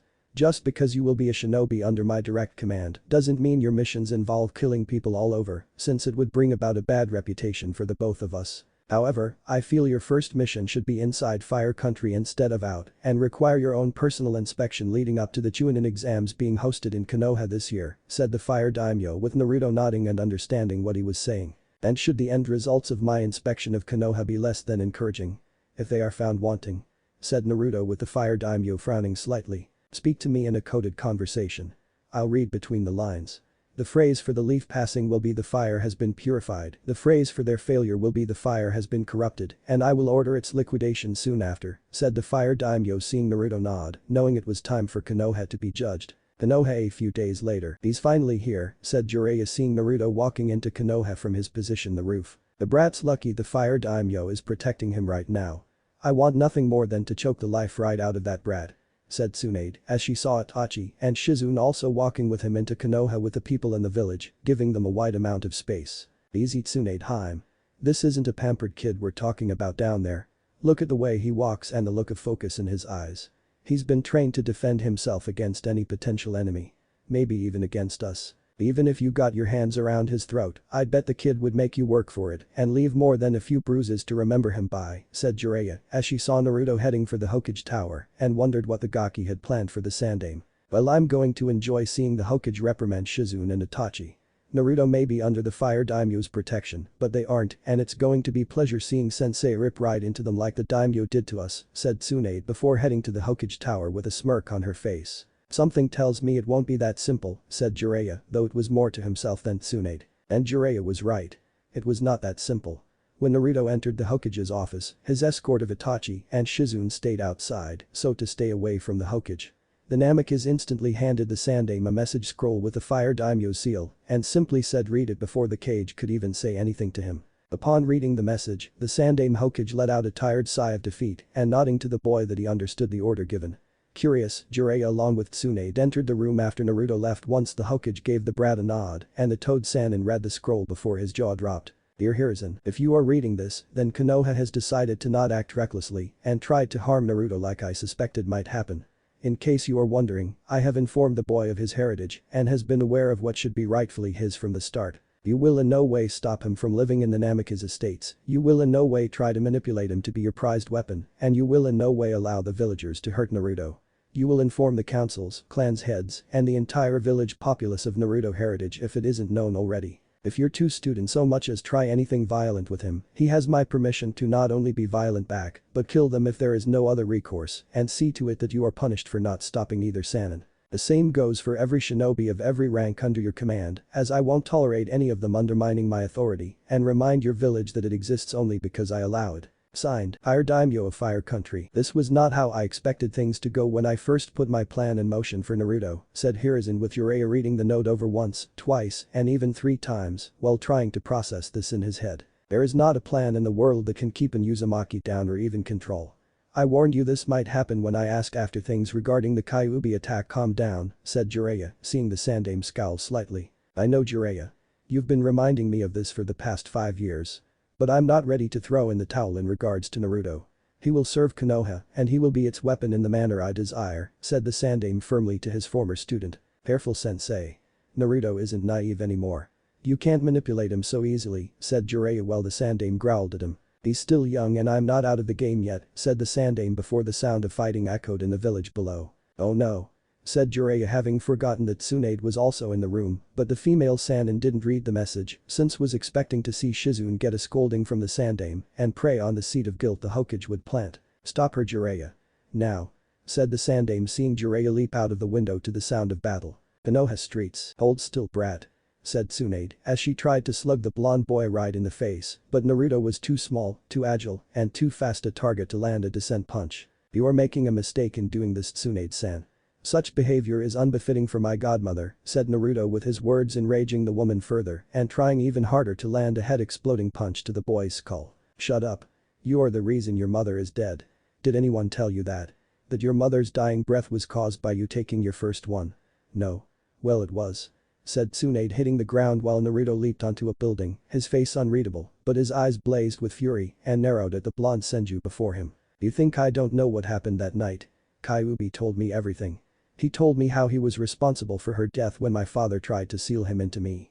How the fox tried to achieve freedom and not be caged again by trying to kill me, so there was no one to seal him away. I know my mother took the clawed strike that was meant for me that night, said Naruto, as the Kurama had told him everything that happened and even showed the boy his memories of it. It was hard to take such a moment, and when Kurama had revealed the truth of that night and his true name to be Kurama, with Kyuubi just being a title. Not that boy was going to reveal that to anyone, except the Fire Daimyo of course, as the feudal lord needed to be told the truth about this and keep his teachers in the dark about that should certain forces try to extract information from their minds. If certain parties were to learn about what had happened that night, they might try to find a way to duplicate it regardless if the eyes of the Sharingan were involved and thus make things worse in the long run should they decide to rip Kurama right out of Naruto's body. And you listened to him? Believed him? That wretched demon who has slain so many and been a bane on Konoha. Said Tsunade, ripping a pole out of the ground and getting ready to use it like a weapon. Possibly a javelin from what Naruto could see judging by her stance with it. He's not the one trying to kill me for something that wasn't my fault, said Naruto like he was talking about the weather, and it pissed off Tsunade more. Tsunade, stop. Said Jiraiya as he appeared behind her and summoned several armored toads that now surrounded her either side. Why? Give me one good reason why I shouldn't crush him right now. Said Tsunade as she continued to look at Naruto, and the boy looked back unafraid. Because if you don't, then the village suffers, and so will sensei. The Fire Daimyo gave Naruto a message to give sensei, and it states any attack on him is an attack on the feudal lord of Fire Country. A feudal lord who owns the lands this village is founded on and can take the right for this village to be here away. Said Jiraiya with Tsunade struggling right now at the notion of letting Naruto walk away from her without a scratch. Fine. But this isn't over, brat. Said Tsunade before dropped the pole and left while she stomped the ground heavily so it shook so everyone knew her displeasure. Happy?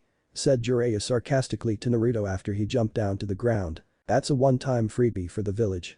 The next person who tries that will be slain and will be a nail in Konoha's coffin, said Naruto before walking away from the Toad Sannin. You're lucky Tsunade didn't kill Yugaki. One hit from her and you'd be dead instantly, said Jiraiya with Naruto stopping and looking back at him. No. Tsunade's lucky I didn't go all out and kill her when I could have drawn my sword at any time. I may be young, but for the past 5 years I have been constant training and honing my skills to one day surpass my father. I intend to see just how far I've become in that regard real soon, said Naruto before he was gone in a swirl of leaves with Jiraiya stunned. Appearing in another section of Konoha, the son of the Yondaime walked through its streets unafraid of its people and what harm they might try to unleash on him. Many people were glaring as they recognized him due to his whisker marks and immediately began whispering curses at him. It was so pathetic in Naruto's mind. He almost felt sad for the fools, but then reminded himself that such an emotion would prevent him from being objective and influence the overall decision to be made about Konoha's future. If Konoha even had a future. Stopping, Naruto turned to look into an alley to see some kind of fight going on against one person fighting many, and by the looks of things the outnumbered person was losing. Curious, yet cautious all the same, the blonde walked towards the group to find it was a drunk group of chunin and one jounin holding down a single kinyachi. Judging from the vest she wore, the woman was chunin rank and was from the Inyazuka clan, if the marks on her face were any indication. Walking through the shadows of the alley, Naruto examined his surroundings for this area and gauging how to fight these fools. Bitch. You Inyazuka think you're tough shit. Well you're not.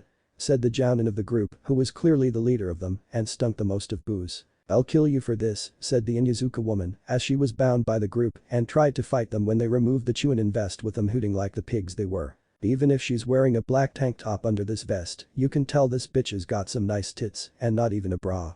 I think she was using the vest as one, said one chunin who was holding the vest and saw it was tightened just for such a purpose. Damn it. I would have worn a bra or bindings if some of the more rowdy dogs didn't go nuts in my room before my last mission, thought the Inyazuka woman seeing them all laughing now. It makes you wonder if she's wearing any panties, said the chunin from behind their prey. She's an Inyazuka. Of course not. All the women in the clan are submissive horny bitches that just need a man's cock to put them in their place. Strip her. Said the jounin while the chunin around him moved to do just that when the sound of footsteps were heard from behind them. Have you no shame? Are you that dishonorable? Said Naruto coldly seeing the group of chunin and one jounin look at him with snarls on their faces. Back off brat. This is for adults only. You may have a headband, but you're still a brat and by the time your body is physically ready, this bitch will already be used up, said the jounin before going back to the Inyazuka and ripped her top open. This is your last chance. Walk away. Walk away or I will make you beg for death, said Naruto, while his hand tightened and turned into fists, while the leather fingerless gloves made a noise in the process. You're still here? Get the brat.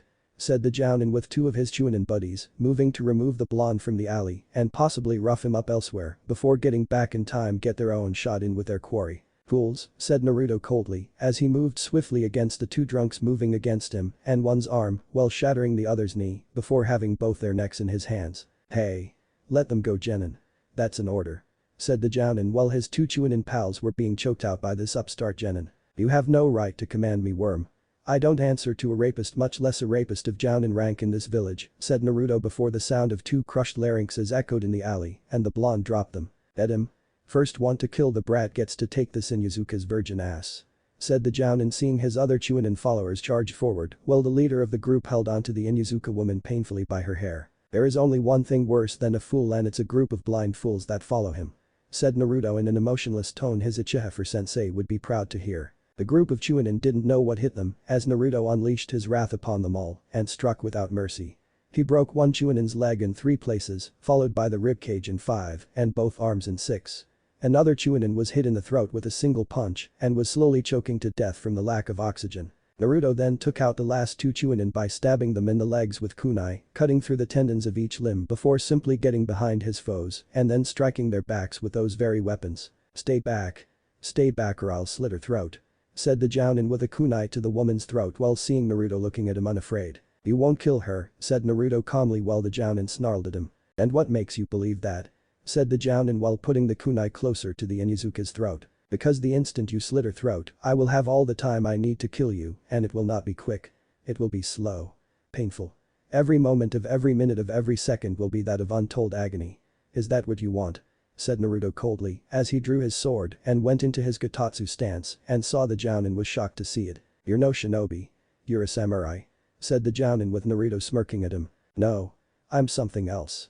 Look at my headband, said Naruto seeing the jounin doing just that and almost stumbled back from his hostage. That's the symbol for the Fire Daimyo. You're similar to the Guardian 12 sashes. Said the jounin seeing the boy smirk in a more wolfish manner. Similar, yet different. I am the harbinger of the Fire Daimyo. I am Namikaze Uzumaki Naruto. The yin-yang fox. Said Naruto as he rushed forward faster than the jounin expected and was stabbed through the arm holding the kunai into the chest area. You are the Kai Ubabrit. Said the jounin while feeling his life fading while he looked at the boy's cold blue eyes. I'm also the son of the Yondaime or didn't my last name make that clear? Said Naruto with the jounin looking shocked in hearing this. You? The Yondaime-san. That's impossible. Said the jounin while blood leaked from the side of his mouth. Hardly impossible. You really think the Yondaime would use just any child? Who better to entrust a fox to than his own offspring? His progeny. Said Naruto before twisting the blade to make the man cry out in pain before finally slumping to the ground dead. Pulling out his sword, Naruto flicked it clean of the crimson liquid and then sheathed his weapon before walking over to the downed Inyazuka woman.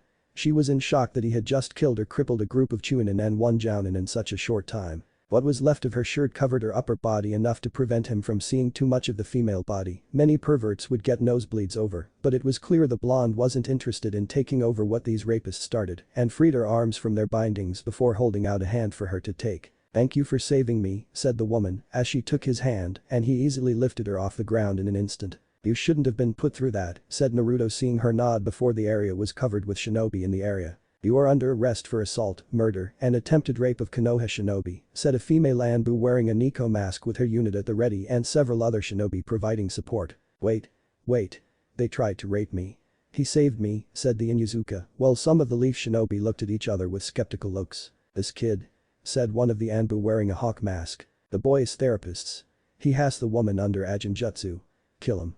He is Kyuubi," said one of the down Chunin still alive while trying to crawl away. "Hi," said the Nico mask Anbu in order to break any Jinjutsu that may be in the area. "There was none. They tried to rape me. Naruto-san saved me," said the Inyazuka woman again with the Chunin on the ground injured trying to get away even faster. "Here. This should cover you up more," said Naruto handing the woman her Chunin vest. "Thank you Naruto-san. I'm Inyazuka Hana. The eldest of the Inyazuka clan matriarch's children," said Hana as she took the Chunin vest and wore it to cover her upper body. "Namek is Uzumaki Naruto. Though you knew that when I killed the Jounin leading the group of rapists," said Naruto with a smirk and Hana smiling at him, though there was a hint of a glare behind it. "Smart ass," said Hana though she mumbled it. "We need to file a report about this with the Hokage and the two of you have to come with us," said Nico with Naruto and Hana nodding before heading to the Hokage tower. "Not a bad first day for him Shizune-san," said Itachi having watched Naruto fight and kill the rapist targeting Hana. They had long since talked to Naruto about his first kill since his training started. Even going so far as to put a Jinjutsu on the boy where he was attacked and the only way to win was to kill. Itachi even used a blood clone to make it more realistic. It had been a bit nauseating for the boy, but education in the sense of understanding the need to kill your enemy and at the same time not lose your humanity in the process. It had been a harsh lesson, but one Naruto was thankful to learn now instead of when the first kill made him want to puke over it. He was combination of shinobi, monk, and samurai, with killing being in the job description of 2 out of 3, while the one understood the concept of death being part of the natural order of things. "I suppose.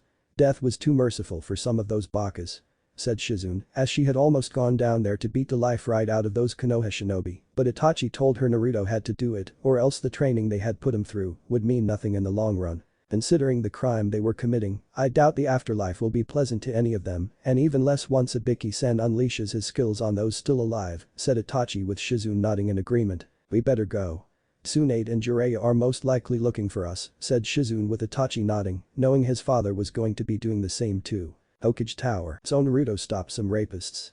"I thank you for that intervention," said the Sandaime with a kind grandfatherly smile. "Save your apologies. The fact such fools exist in this village just proves how far the leaf has fallen. If you were really a strong Hokage, you would have made sure such an act was not possible during the day, and the fact they were intoxicated doesn't excuse them either. You've been letting this village fall from what my father created when he was Hokage of Konoha ever since you came back into this office," said Naruto seeing the Sandaime scowl slightly at him. "Watch your tone Naruto. I am the Hokage in Konoha. My word is law in this village," said the Hokage in a firm tone, while Naruto seemed unaffected and Hana was watching this sudden battle between these two. "And I am the harbinger of the Fire Daimyo. I am his herald. I enforce his will. His law. He is the highest authority in all of Fire Country and the Leaf Village is in his country. Meaning his word surpasses yours and is the rightful law of the land. So don't try to use your title here to make me do your bidding because it won't work in the slightest. The Fire Daimyo has decreed me beyond your command, control, and coercion in doing what you want me to do. If there is a mission you wish to give with orders to kill 100 Anbu from Kumo, with the outcome being Konoha falling should I fail, I am allowed to turn it down and not care in the slightest if this village does fall because of that one mission. I work for the Fire Daimyo. Not you old man," said Naruto seeing the Sandaime scowl deepen. "Be as that may. You are forbidden to kill any more of my shinobi since they are more valuable alive than dead," said the Sandaime, despite what the message the Fire Daimyo had written for him to read. "If the shinobi in this village commit any more dishonorable acts like that or worse which are not sanctioned missions, then I would have to disagree with you," said Naruto with the old Kage not liking that one bit. "By killing them, you weaken Konoha and ultimately Fire Country," said the Sandaime seeing Naruto raise an eyebrow at him. which will be your fault in the long run because you allow such things to happen under your very nose. What punishment would you have given those rapists had I not intervened and they had been caught already violating this woman?" said Naruto, seeing Hana stiffen, knowing that shinobi response time to incidents in the village had been getting slower and it was pure luck the blonde had come to her rescue. They would have been taken to Marino Ibiki, who I'm sure you have heard of, and no, he is not someone to cross when sent his way, said the Sandaime, seeing Naruto nod, but he was hardly impressed with the punishment and in a way so was Hana. "And? Asides from what other punishment would you unleash on them?"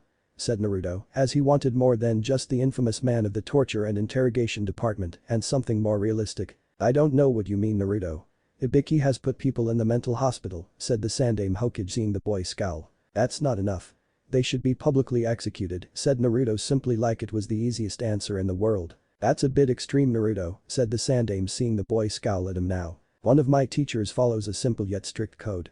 The code he follows is swift death to evil.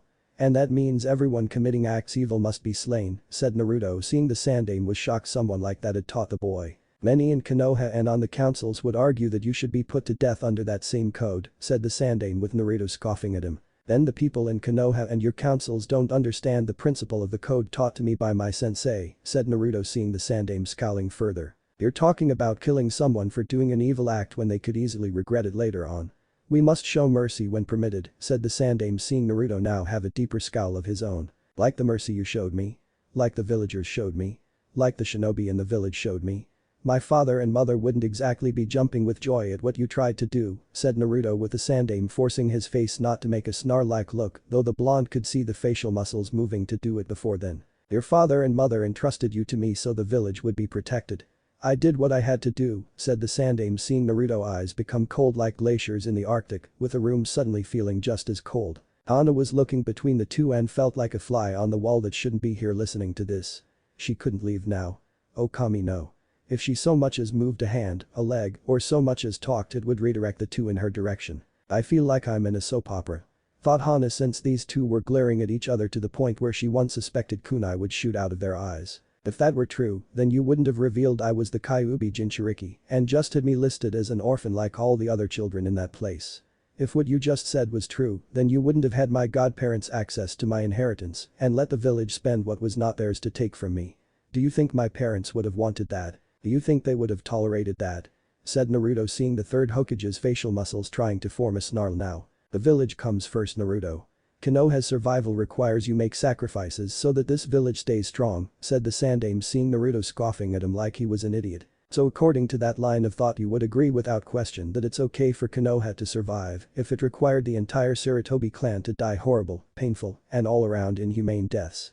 That they should all suffer without being told why, only that they should die and they should die slowly," said Naruto, seeing the Sandaime scowling at him. "That's not what I meant," said the Sandaime, with Naruto raising an eyebrow at him. "Are you saying that because I'm wrong? Or are you saying that because I used your own family as an example?" said Naruto, seeing the Sandaime snarling now. "Both," said the Hokage angrily, with Naruto just smirking now while moving to the door to leave. "They should call you the hypocrite of shinobi," said Naruto, while letting out chuckle at the Sandaime's expense. "Watch your mouth, boy. You will respect me while in Konoha regardless of your unique rank," said the Sandaime, with Naruto's smirk growing. "You talk of respect, but I don't see the need to give it to an old hypocrite for a Hokage, and never will despite your desire to control me. I am not this village's personal weapon. I am not your pet. You and the rest of the Leaf Village live at this very moment because I allowed. When my inquisition regarding Konoha is over, the Fire Daimyo will decide if he should spare the leaf his wrath or more than likely burn it down," said Naruto as he left the room and ignored the Sandaime, looking ready to blow a blood vessel in his head. Insolent child. Konoha lives because he allows it. He lived for the first 7 years of his life because I allowed it. No matter. I will see to it the boy works for Konoha one way or another before making the daimyo regret his interference in taking this village's main weapon away," thought the Sandaime before eyeing Hana in the room, and realized the entire time he had been talking to Naruto had steered the reason for the boy being there with the Inyazuka. "If you'll excuse me, Hokage-sama, but I'm going home now and speak to my mother about the incident," said Hana before she was gone in a swirl of leaves. "Great. Now Tsume will have an interest in protecting Naruto for saving her daughter's life," thought the Sandaime, knowing the Inyazuka clan was not a clan to mess with and anyone they supported had significant sway with the other clans. The Sandaime knew with the Inyazuka clan supporting the boy, then the Abiram clan would take an interest too, and it would continue from there until all the clans followed in their footsteps. The Hyuga clan could halt the sway of clan support if he could find a reason to smear Naruto's actions in some way that would earn him scorn from a few of the clans. It would divide the clans in terms of their support of each other and could give those that mattered a sympathetic shoulder to lean on while asking for support on certain matters. Unfortunately, there were no Hyuga in any place in or out of the village that could be manipulated into scorning Naruto before letting it spread like a disease. But how? Who among the Hyuga clan could possibly provoke the boy and make the damn Uzumaki brat look like villain? Thinking over the list of Hyuga out in the village who he could use against Naruto, the Sandaime found there was only one such Hyuga at the moment and used the boy to his advantage. His name? Hyuga Neji. Rookie of the year from the previous graduating class. All the Hokage needed was an opening where Neji would welcome the idea of fighting and wounding Naruto to the point where the boy would lose face with the daimyo upon the feudal lord, seeing how pathetic the boy is without Konoha.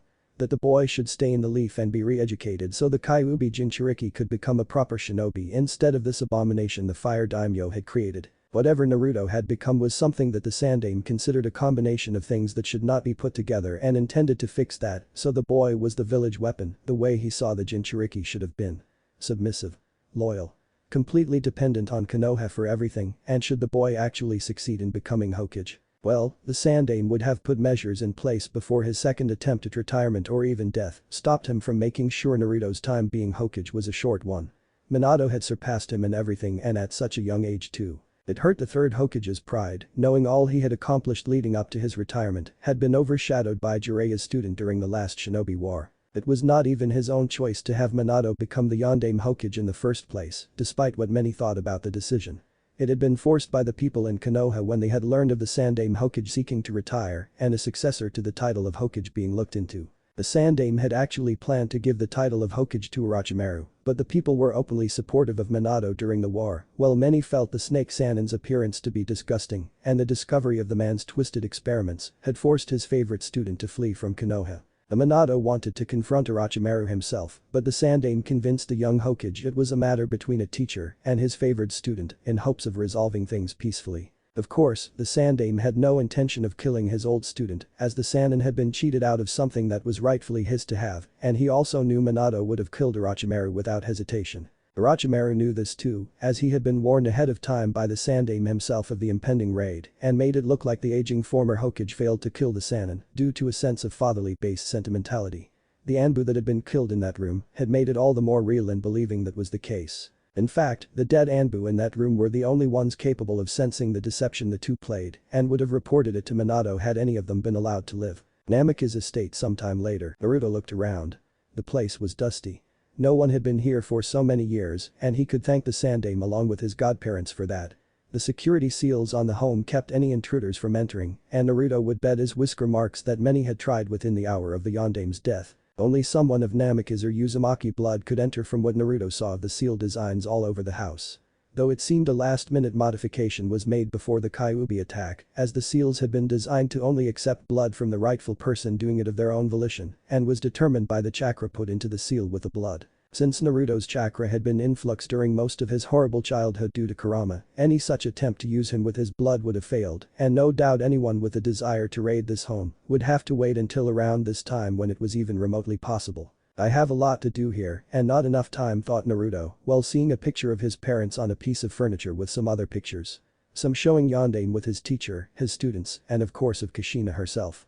There was even one where she was strangling the man during one of her violent mood swings late into her pregnancy. In all likelihood Naruto would venture a guess that his mother was blaming his father for getting her pregnant and looking like a beached whale. Ah yes. I remember that one. I could hear Kushina yelling at Minato for over an hour and hearing him crying out in pain from the vicious beating she gave that day, said Kurama, while letting out an amused chuckle, knowing the great Yondaime Hokage was reduced to a whimpering mess by his pregnant wife. Any ideas on how to clean this up faster, thought Naruto after focusing on the task at hand to clean up this place. I say the shadow clone jutsu. It's a good thing Itachi knew how to use the jutsu for when he wanted you to multitask in your training regiment with him, said Kurama with Naruto smirking at him. Did you just compliment an Uchiha? Thought Naruto with a grin on his face, and the fox just growled at him. You're never going to let me live that one down, are you? Said Kurama with Naruto letting out a chuckle. Nope. Thought Naruto with the fox grumbling about how his vessel had him by the balls and it wasn't fair, while Naruto ignored him to make shadow clones of himself. A knock came to the door and Naruto answered to see Inuzuka Hana with another older woman, who Naruto could easily guess was the younger woman's mother, and he also had an idea of what they were here to see him about.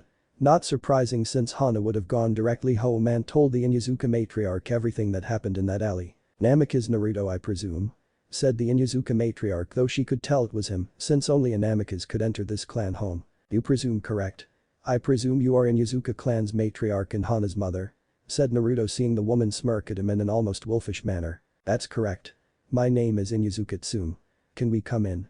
said Tsume with Naruto nodding before letting the two into his home. "It's a little dusty still since I just came home to clean, so my apologies in advance if your noses become irritated from the dust or various smells lingering within the house," said Naruto, while walking into the living room to find the army of shadow clones had done a terrific job. "It's no problem. I'm surprised you can make shadow clones or know how to clean given you're so young," said Tsume with her and Hana watching the army of Naruto's working to make the place shine. "The shinobi monks at the fire temple were excellent teachers," said Naruto, which was true, and had done many hours of cleaning like the other shinobi monks at the temple. "I bet.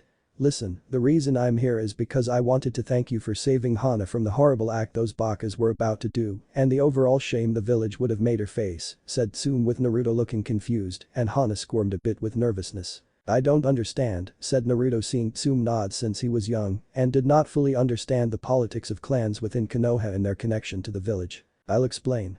Had Hana suffered through that, the Jounin along with his Shunin buddies would have no doubt done more than just defile her body.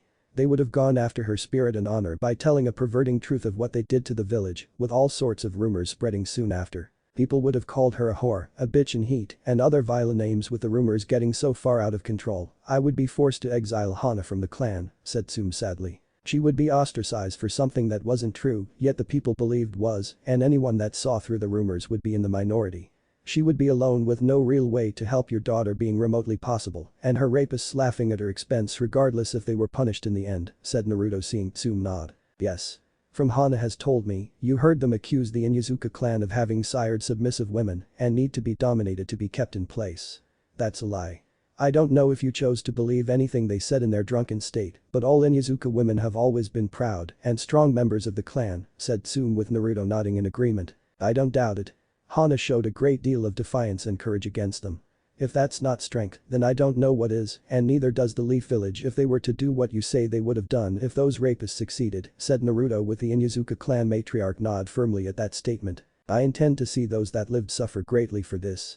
Until then, I have a favor to ask of you and promise it will be repaid if accepted," said Tsume with Naruto looking a tad bit interested while Hana protested. "Mom?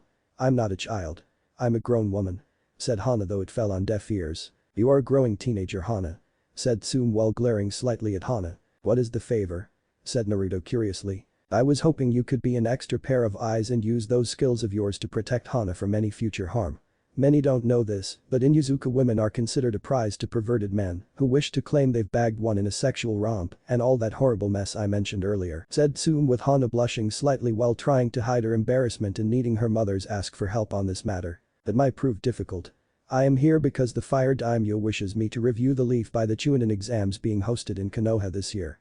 From what I've seen so far from this one day, the village doesn't have much time left and your problem will resolve itself when the Fire Daimyo decides to liquidate the Leaf," said Naruto with both Inuzuka women looking shocked by this news. "But you've only been here one day," said Hana with Naruto looking at her and then at Tsume. "True. However, I have already seen and heard enough to tell the Fire Daimyo the Leaf's end is coming soon, regardless if I stay for another week. You can't possibly tell me that life in Konoha has been great for everyone after my father died all those years ago," said Naruto, seeing Tsume and Hana looking at each other before looking back at him. "Will you do what you can in helping Hana?" said Tsume with Naruto looking at her, then at Hana, and then back at the Inuzuka clan head. "I'll do what I can, Tsume-san, but like I said before, my time is limited," said Naruto with Tsume nodding and getting up from her seat with Hana doing the same.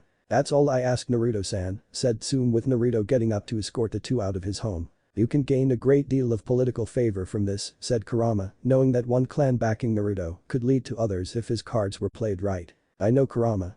But I can't concern myself with that right now. I need to get settled here and then work on furthering my investigation regarding the Sandame's actions since that night. Not to mention any and all conspirators he may have had in my suffering," thought Naruto, while assisting his shadow clones in cleaning up the place. Several days later, the Sandaime watched Naruto going through all the mission scrolls C-ranked and higher given out the previous few weeks to various teams. The councils had been infuriated that the boy was untouchable by the Fire Daimyo, and the civilian council called for some manner of protest be made against the feudal lord in the belief their actions would force the man to listen to them. The Hokage told them it wasn't possible, as the Fire Daimyo was not a spineless man, and Konoha was a small dot on the map of Fire Country.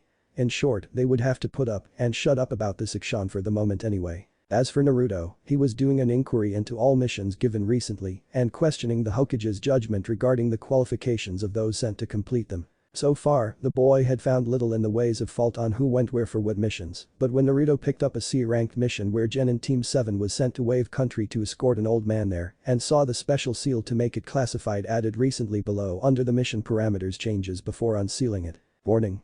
Urgent message from Jounin Sensei Hada Kakashi. Leader of Genin Team 7 tells the mission has encountered enemy shinobi of A-rank caliber, hired by Gato of Gato Shipping Company. The mission is now A-rank, and Jounin Sensei is requesting backup from Konoha to reinforce Genin 7 immediately. Being the date of this change being received, Naruto's eyes widened seeing the Jounin's message had reached the Hokage nearly a week ago, and there was no indication of the Genin team in Wave Country getting their much-needed backup. If Team 7 and the client weren't dead, Al-Ritathi soon would be if their foe would see to it soon. But why? Why not send backup to Team 7? Surely the Hokage had a team to spare that was more than capable of helping them. Going over the original mission assignment, Naruto saw the names Genin Team 7 and his eyes looked over the 3 names. A boy named Sai with no name, one Haruno Sakura, and what? It couldn't be. Uchiha Sasuke. Itachi's younger brother. Oh no. You're going to rescue the Uchiha brat, aren't you? Said Kurama, but he knew the reason already and only because the boy on Team 7 was Itachi's little brother. If I don't, then the Uchiha will die and Itachi will suffer for it. I can't let that happen. Thought Naruto with Kurama nodding in agreement. Fine. But for the record, if this kid is some brooding emo who wants power and acts like the world owes him everything, I'm going to be so pissed off, said Kurama as he felt Naruto smirk and knew how the fox hated the Uchiha clan for the most part. Me too, Kurama thought Naruto before taking the mission scroll and heading out the door with a surprised Sandaime calling out for him to stop. Naruto didn't have the time nor patience to deal with the old cage at this moment. Uchiha clan district. Itachi sighed internally while trying to remain calm and his mind centered while this meeting with his father dragged on with him. Does the Uchiha clan have the daimyo's ear? Will he listen to you if a suggestion is made? What did you teach the Kyuubi Jinchuriki? Where did you teach the Kyuubi Jinchuriki? It was all the same. Fugaku himself wasn't exactly thrilled his eldest was training the Kyuubi Jinchuriki, as he felt the boy's continued existence had been the source of the Uchiha clan scorned by certain members of Konoha's government and had wished the boy killed on more than one occasion. Up until 5 years ago when everything changed. Originally, Fugaku had planned for the Uchiha clan to perform a coup against the third Hokage and take control of Konoha to right the injustice placed upon them. However, the scandal regarding the Kyuubi Jinchuriki had placed the Sandaime in such a bad light that taking over would earn the Uchiha clan scorn from the Fire Daimyo and put him the crosshairs of the feudal lord's wrathful hand. If the village was going to be liquidated, then Fugaku was going to let it happen while waiting for the rebuilding to start and then humbly nominate himself to be new Kage of Neo Konoha. Tell me, Itachi. Tell me the Uchiha clan is favored by what you've done in teaching the Kyuubi Jinchuriki, said Fugaku eagerly as he wanted an answer from his eldest of his progeny and saw Itachi keeping any form of emotion from his face. He has a name, father. Call him by it, said Itachi as he saw Fugaku scowling at him and knew his father did not want to even call Naruto by his name. What did you teach Naruto? Said Fugaku with the man trying his hardest to say boy's name and even remembering it. Nothing you need concern yourself with, father.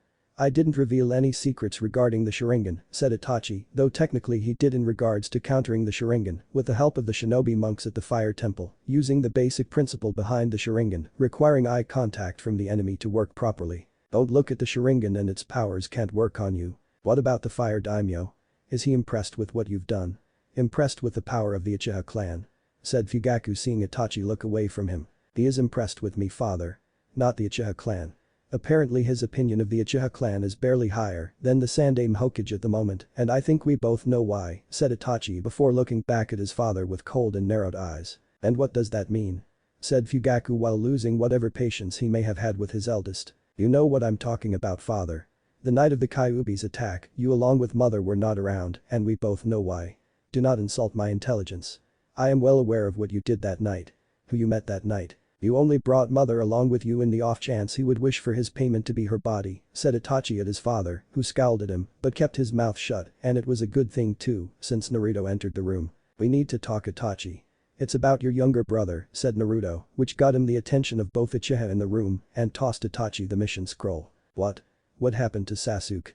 Said Fugaku, as he had focused on Sasuke ever since Itachi left to train the Kyuubi Jinchuriki and hoped to get 2 prodigal offspring to help bring further greatness to the Uchiha clan. Ever since Itachi left to train Naruto, the younger of the 2 siblings was trying harder with each passing day to get out of his older brother's shadow and not be referred to as Itachi's little brother all the time. Sasuke had tried to get in contact with Itachi, but he had no way of knowing where the man had gone, and Itachi himself didn't send any kind of message to Konoha for anyone to read. Their father didn't care at the time, as he kept on praising Itachi and giving some slight positive comments to Sasuke every so often, though many would compare it to giving the clan head's youngest progeny scrapes if compliments were food. Probably because Sasuke had yet to activate his Sharingan to become a true member of the Uchiha clan like all those before him had done. Are you certain a team wasn't sent to back them up? Said Itachi, though even he knew the answer right way, since the Hokage would have added another scroll to this with the names of the team sent to support Team 7. I'm sure. And I know the reason why the Sandaime didn't send reinforcements, said Naruto, seeing Itachi narrow his eyes in understanding. To make Sasuke activate his Sharingan eyes, said Itachi, seeing Naruto nod, though they didn't understand why the Sandaime would do that. We need to go if we're going to save him and the others on the team, said Naruto with Itachi nodding. No, you're not. I will not have my son ordered around by the likes of you, said Fugaku with his Sharingan eyes active and moved to force the Jinchuriki out of his home. That Itachi knocked the clan head through the wall and sent Fugaku flying out of his own home. Stay down, father. You will only embarrass yourself further, said Itachi, seeing how father was glaring at him. You will pay for this insult, Itachi. You and that Jinchuriki are not welcome in this house so long as I'm the Uchiha clan head, said Fugaku, seeing Itachi looking like he didn't care, and the same went for Naruto too. We all pay sooner or later. The question is always when, said Naruto to himself, and Itachi with the Uchiha agreeing with him. We might need a medic for this mission, said Itachi, knowing having one on this would increase the chance of saving the lives on Team 7 and their sensei. Shizune won't mind if we recruit her for this. Tsunade's been hounding her ever since we returned to Konoha, said Naruto, knowing Shizune had been avoiding Tsunade like the Sannin was a walking epidemic. With that in mind, the two went to recruit Shizune, and the 3 soon left after Naruto explained the situation to her about the abandoned Genin team. Chapter 3 Waves of War. Naruto, Itachi, and Shizune made their way to Wave Country at high speed, knowing time was of the essence if they were to save Genin Team 7 from possible annihilation.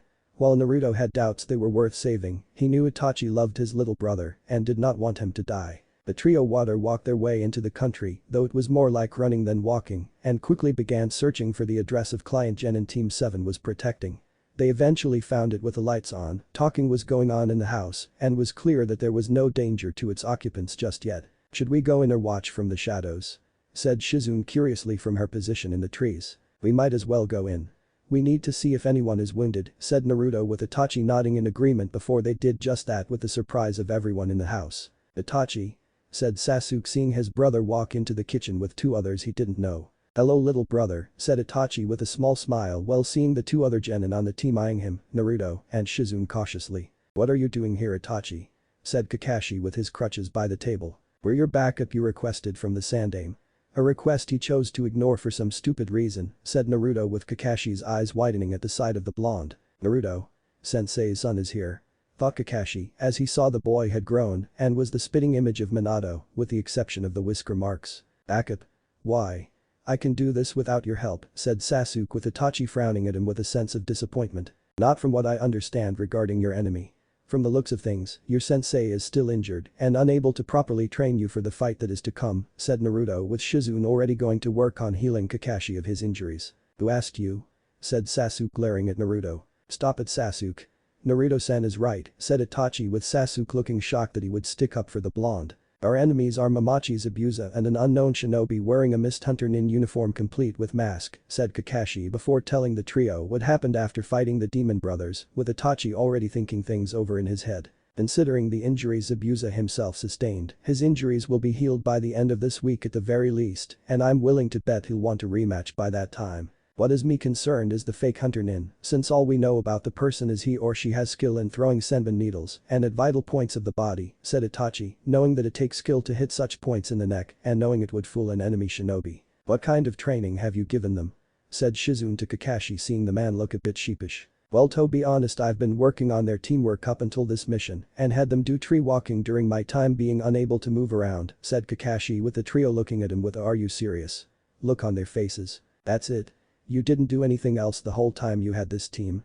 Said Naruto, as he saw Kakashi looking more embarrassed by the second and probably wishing Zabuza had killed him in their fight. The team really needed to work on teamwork, and this was a C-ranked mission when we left, said Kakashi, with Naruto frowning along with Itachi and Shizune. Sato-sensei once said, hope for the best and prepare for the worst. Kakashi-san.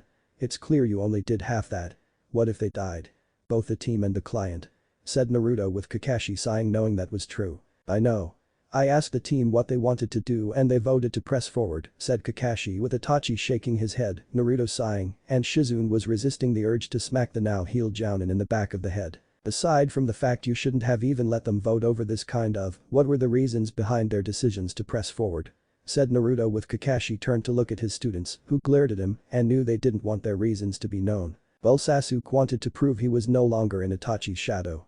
Sakura wanted to go because Sasuke wanted to go, and Saiwell, he just smiled, so I took it his answer as a yes to the question of wanting to continue on the mission, said Kakashi, with Naruto having done a face palming and Itachi's eyebrow twitched. This time Shizune did smack Kakashi in the back of the head. Baka. Said Shizune, with Kakashi rubbing his head. Your team is only a few months old, Kakashi. You should have focused on more than just teamwork, said Itachi, with Kakashi sighing, knowing the Uchiha prodigy was right. I know.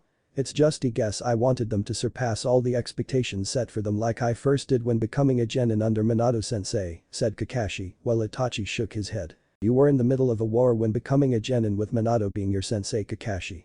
Combat from the war and training during the war helped you achieve your rank of Jounin ahead of others in these times of peace, said Itachi, knowing Kakashi was the level of Jounin due to the many missions he went on with the training Minato put him through. Point taken, said Kakashi while looking over at Sasuke, currently scowling at Naruto for being so close to Itachi. Why are these two here? Said Sakura while eyeing the woman like she was some harpy trying to seduce the Uchiha on her team. I'm a medic nin, and Naruto felt my help might be needed in the event anyone here was severely injured, said Shizune, seeing Sakura look at the blonde in shock and a bit in fear like he was some mass murderer. Naruto? As in the demon boy Uzumaki Naruto my mother warned me about. Sakura, while Naruto narrowed his eyes at her. That's Namikaze Uzumaki Naruto to you. The information your mother has about me is not only outdated, it is completely inaccurate, said Naruto, with the girl scowling at him for denouncing the woman on the civilian council. Father doesn't speak very highly of you, said Sasuke at last, and Naruto just raised an eyebrow at him. And why is that? Said Naruto while Itachi was watching them interact with interest. Father wouldn't tell me. He just said that you were a bane on Konoha and on the Uchiha clan for what you held, said Sasuke, with Naruto looking slightly to Itachi and then back at the man's sibling. Well, my absence from Konoha and recent actions at your house didn't exactly make him change his opinion of me, said Naruto, though it was more to Itachi than Sasuke. Father is not what you call a humble man, said Itachi, with Sasuke scowling at the two of them. Don't put my father down. He's the head of the Uchiha clan. Said Sasuke defiantly at them. Foolish little brother, said Itachi before he walked over to Sasuke and poked the boy in the forehead like he used to 2 years ago. Ow. Said Sasuke while scowling at Itachi. Hazuna, if you are not too drunk right now, we need to discuss some things with you in private about your current situation and how to handle it from a different angle, said Naruto, seeing the old bridge builder nodding slightly while wondering how this could get any more complicated. Like what? Said Tazuna, knowing this new group had something in mind. Removing Zabuza's employer, said Naruto, seeing Tazuna's eyes widen along with the rest of the people in the room. You want to kill Gato? Said Tsunami while Itachi nodded. But Gato killed, then Zabuza will have no reason to kill you due to the contract being void, and I have a suspicion this businessman does not pay someone unless it's in his best interest. Chances are, he'll backstab Zabuza during the inevitable confrontation and will make things more complicated if you are weakened from the fight, said Naruto simply, with Inari, who was Tazuna's grandson, scoffing at the idea, and the Kyuubi Jinchuriki saw disbelief in the boy. You can't kill Gato. He's invincible. Said Inari, with Naruto shaking his head. No one is invincible, said Naruto, with the boy scowling at him. What do you know? You don't know what suffering truly is. Said Inari, which made Naruto's eyes widen and then narrow dangerously, with his eyes flashing from blue to crimson red. What did you just say? Said Naruto before appearing in front of the boy and picking him up by his shirt. Naruto. Said Itachi, with Shizune looking at Namikaze and saw the eyes flashing 2 colors with rage flowing right out of them. Shut up, Itachi. I don't know what suffering is. Let me tell you a story about suffering, child. I have lived a life of pain and suffering before you were even born. For 7 years of my life I had no one to comfort me when I was sad. To help me after a mob of people beat me within an inch of my life. Hating me for something that wasn't my fault, and the powers that be were secretly allowing it, so I would be the village's submissive secret weapon. On your birthdays, you got presents, laughter, and a family to wish you happy birthday. Repeatedly. Do you know what I got on birthday? Someone tied me up in the center of one of Konoha's training fields, bathed me in oil, and set me on fire. On fire. Do you know what a charred body smells like, boy? I do. Mine. I was 6 years old. The only reason I'm not a charred corpse right now is because that man standing behind me is one of a handful of shinobi who actually did their job and stopped things from happening long enough for my healing factor, given to me ironically from the source of the village's hatred, could slowly kick in. But make no mistake, I know what suffering is, and I will not allow some whiny brat say they're the only one in this house, if not this very country, say no one else knows what it means to suffer, said Naruto before slowly putting the boy down and left the house with no one speaking. Did that really happen? Said Tsunami while images of Kaiza being tied up without his arms before his execution came to the forefront of her mind. Yes. Naruto is much stronger than you will ever know. What he holds back is a force of nature unlike anything you could possibly imagine, and the people of Konoha have done nearly everything in their power to unknowingly unleash it in the belief they can control such a thing through him. Such is the dreams of arrogant fools. I have nothing else to say on the matter, said Itachi before he looked at Shizune, who nodded before going after Naruto and help him calm down. With Naruto sliced through several trees with his sword. There was enough lumber here to build a small cottage with enough for an outhouse. He had been at this now for several minutes while trying to sort out his emotions over what that weak child spewed from his mouth like he was all-knowing. Tazuna's grandson wouldn't have survived a week living the life of a Jinchuriki. His whole country is suffering and all he thinks about is himself. Thought Naruto while he sliced through another tree with ease. Naruto, said Shizune, as she just had to follow his chakra signature and the sound of him destroying the trees around him. Itachi sent you to scold and keep me calm, didn't he? Said Naruto before sheathing his blade and turned to face her. The second part. Not the first part. Though you shouldn't have told him to shut up, said Shizune with Naruto nodding. I'll apologize to Itachi when I get back. It's just that boy doesn't know what he's talking about, and I just got so angry at him when he talked like his life is so much worse than ours, said Naruto with Shizune nodding. I know. I understand, Naruto. So does Itachi. We both want to help you and to be happy in life, said Shizune, seeing Naruto smile and surprisingly give her a hug. Ever since you came to the Fire Temple, you have always cared and guided me more than I could have hoped. I didn't have the heart to say this until now, but in a way you have been like a mother to me, and I want to know if you would consider me your son. Said Naruto with Shizune slightly shocked by this confession, but even she realized that it was true and couldn't deny some measure of paternal instinct in helping him. The moment Naruto knew Shizune could be trusted, he latched onto her like she was a lifeline and seeking approval in everything he did. The shinobi monks and Itachi were like surrogate brothers to him, with the exception of Bansai being a surrogate grandfather to the boy. Shizune had been the only woman in his life who taught him more than just how fight and gave him guidance like a mother would do for their son. So in a way, she did see Naruto like a son, and deep down Shizune would protect him like he was her own by blood. Of course, Naruto-kun. My son, said Shizune with Naruto holding her even tighter and felt him crying. Thank you, Akasan, said Naruto with Shizune finding herself crying too. We should head back to the house, said Shizune with Naruto shaking his head no. You go back. Two need to be out here a little longer. Maybe I will even sleep outside and enjoy looking up at the stars, said Naruto with Shizune nodding, since he had done that at the Shinobi Temple to admire the stars above at night. Okay. Just be careful. I'm your mother now so I can pull rank on a paternal level, said Shizune with a stern look, though Naruto knew it was for show. I'll keep that in mind, said Naruto before Shizune kissed his forehead. I mean it when I say be careful, Naruto-kun, said Shizune with the woman heading back to Tazuna's home. The next morning came for Naruto faster than he would have liked and was awakened by a hand on his shoulder from a young girl a few years older than himself. Long black hair, a nice civilian dress, and a smile that made your heart flutter. But Naruto wasn't fooled.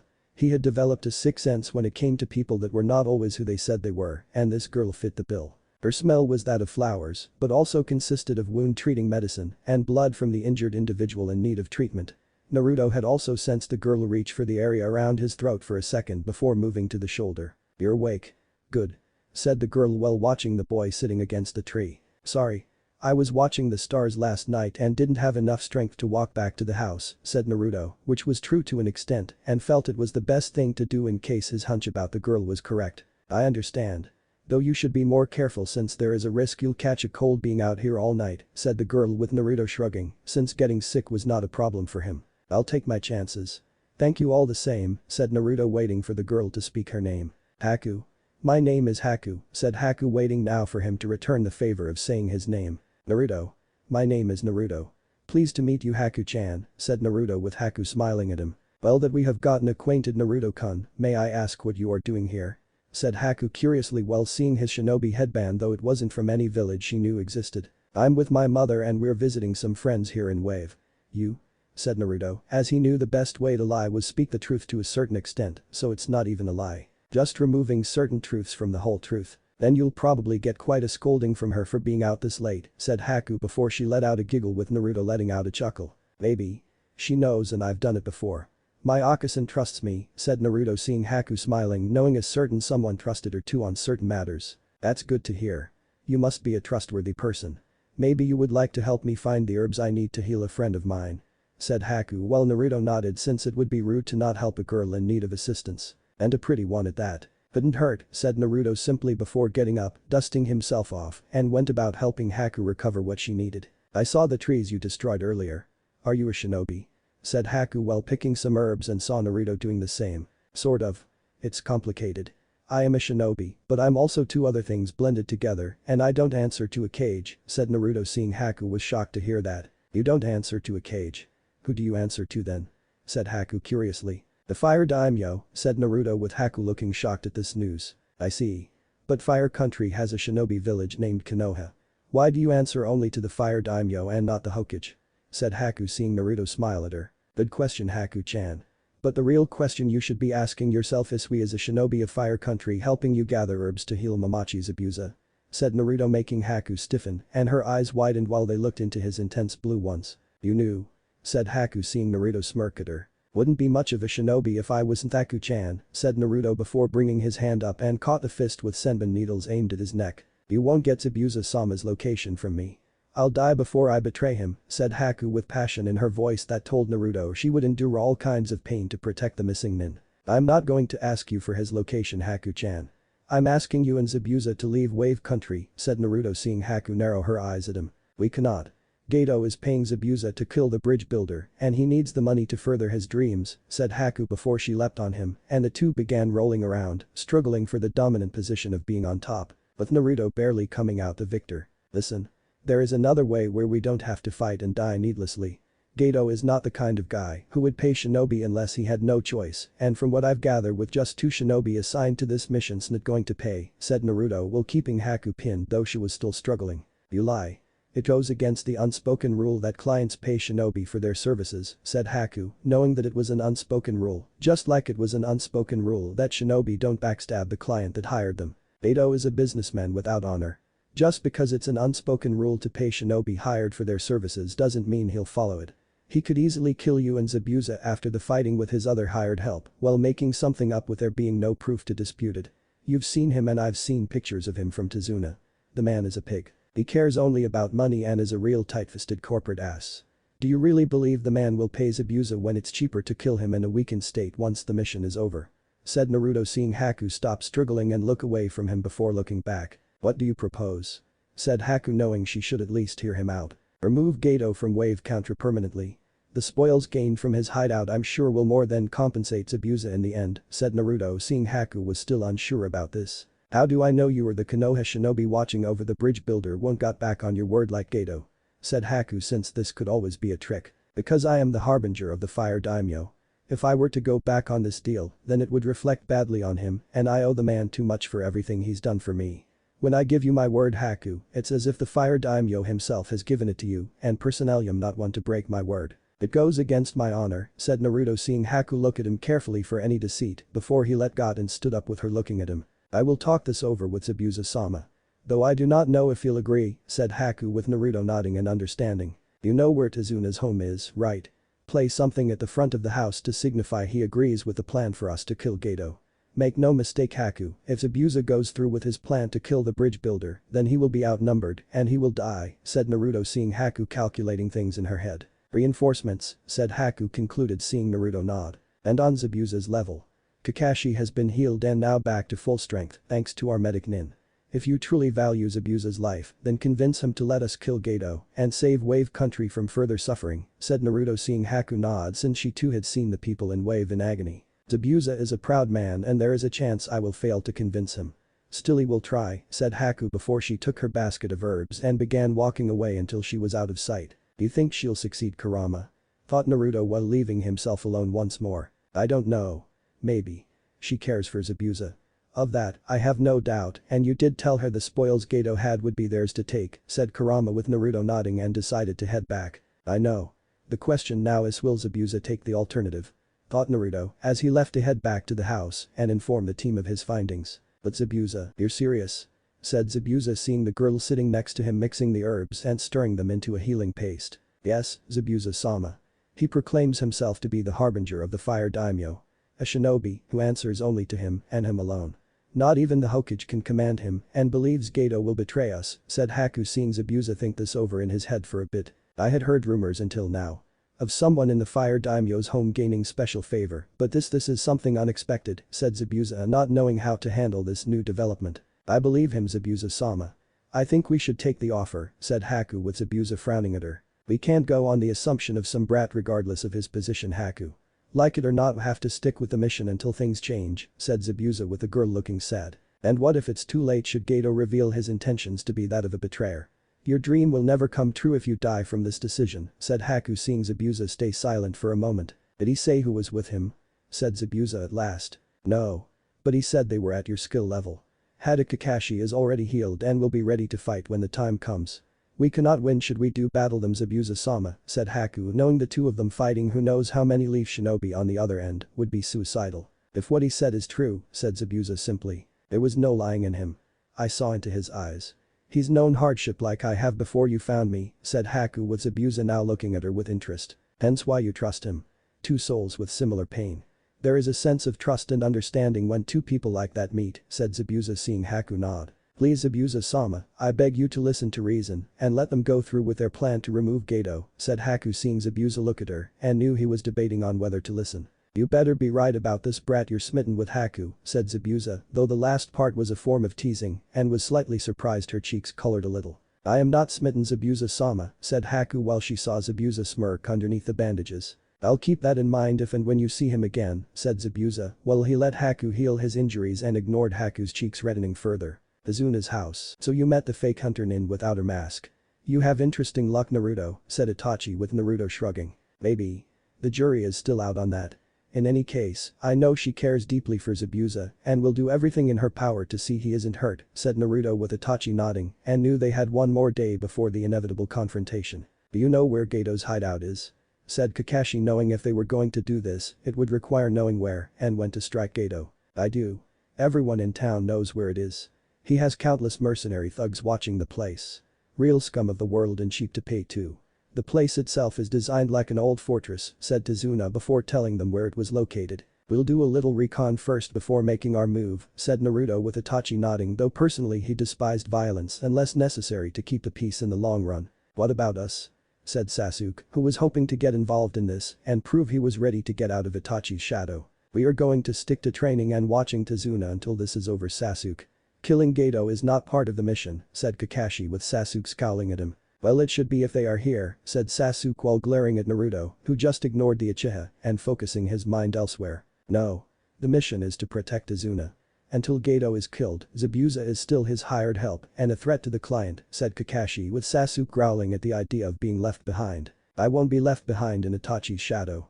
I won't be referred to as Itachi's little brother forever.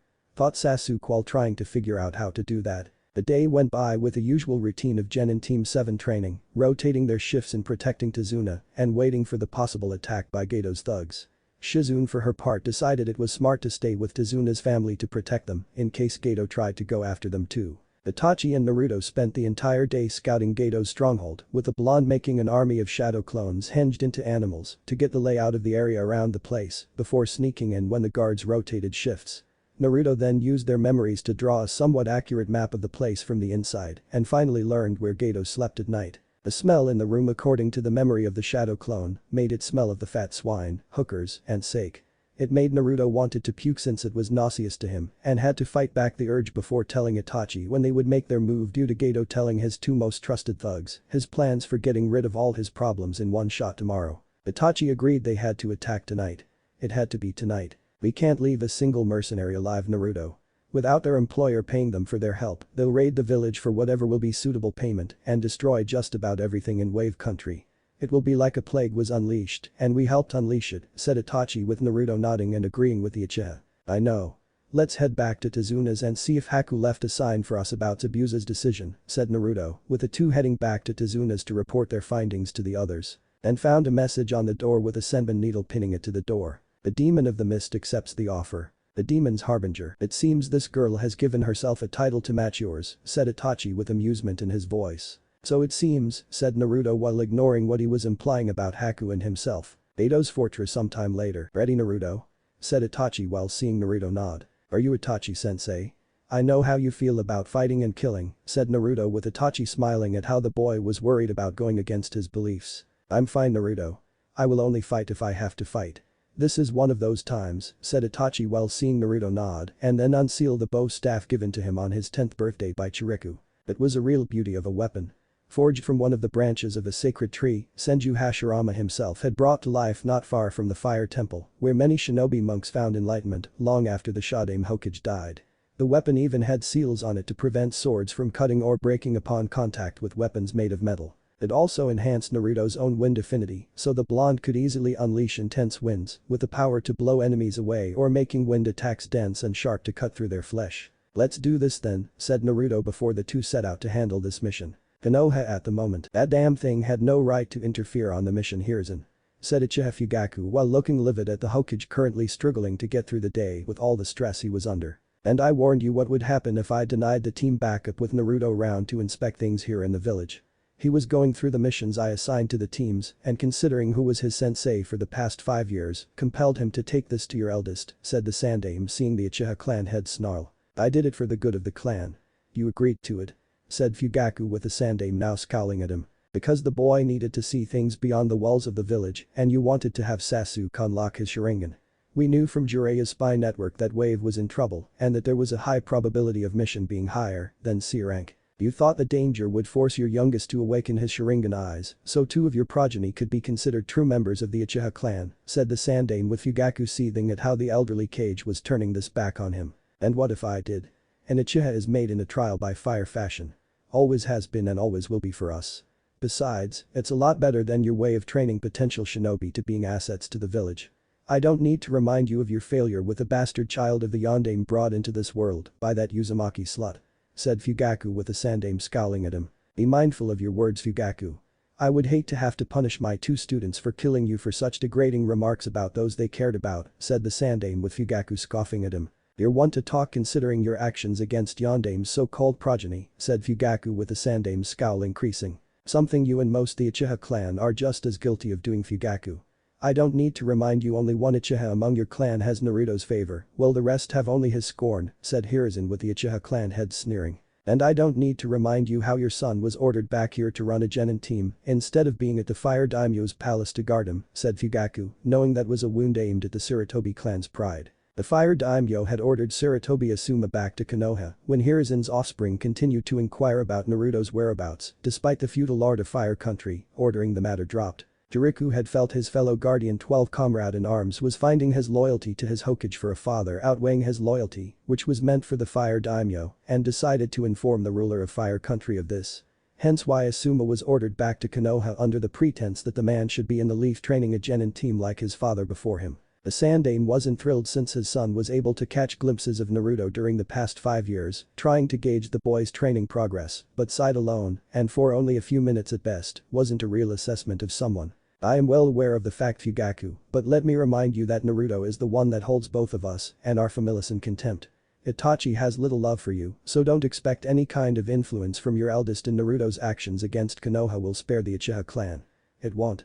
Said the Sandaime with the Uchiha clan head staring at him for a moment before leaving. But the man now gone, the Sandaime went back to his work and hoping things wouldn't get worse. Ato's fortress. Ato knew something was wrong the moment one of his hired thugs told him several men went missing and the security cameras to the place were suddenly going offline.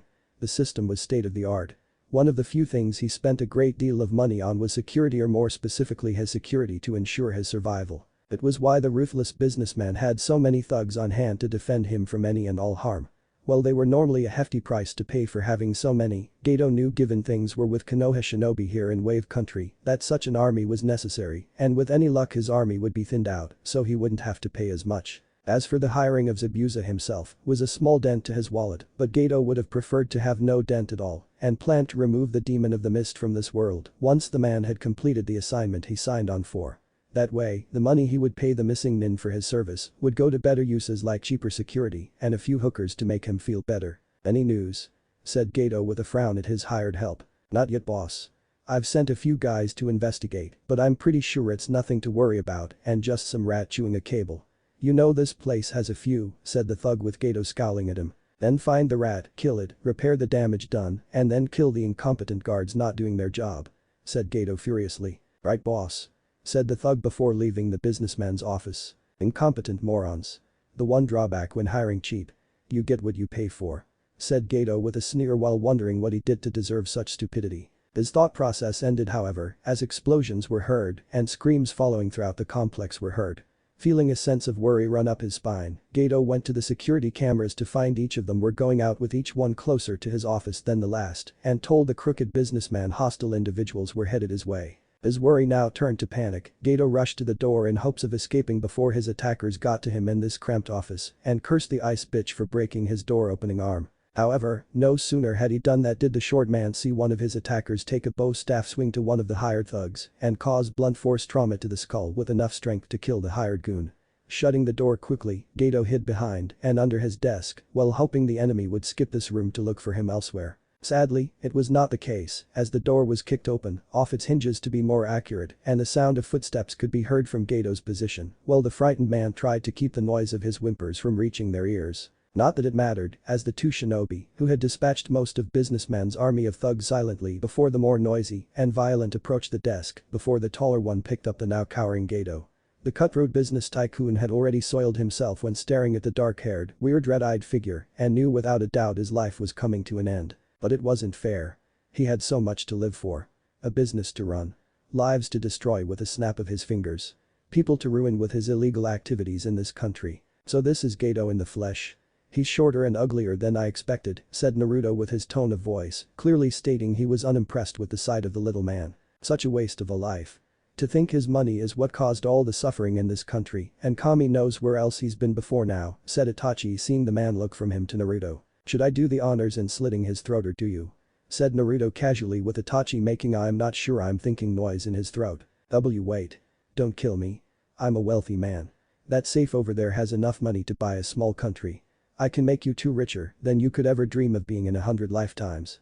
Just name your price and I'll pay," said Gato desperately knowing the money in his possession could possibly buy him his life and freedom if these two were willing to deal. The two shinobi looked at each other, a silent communication going on between them, and Gato hoped they were considering the offer.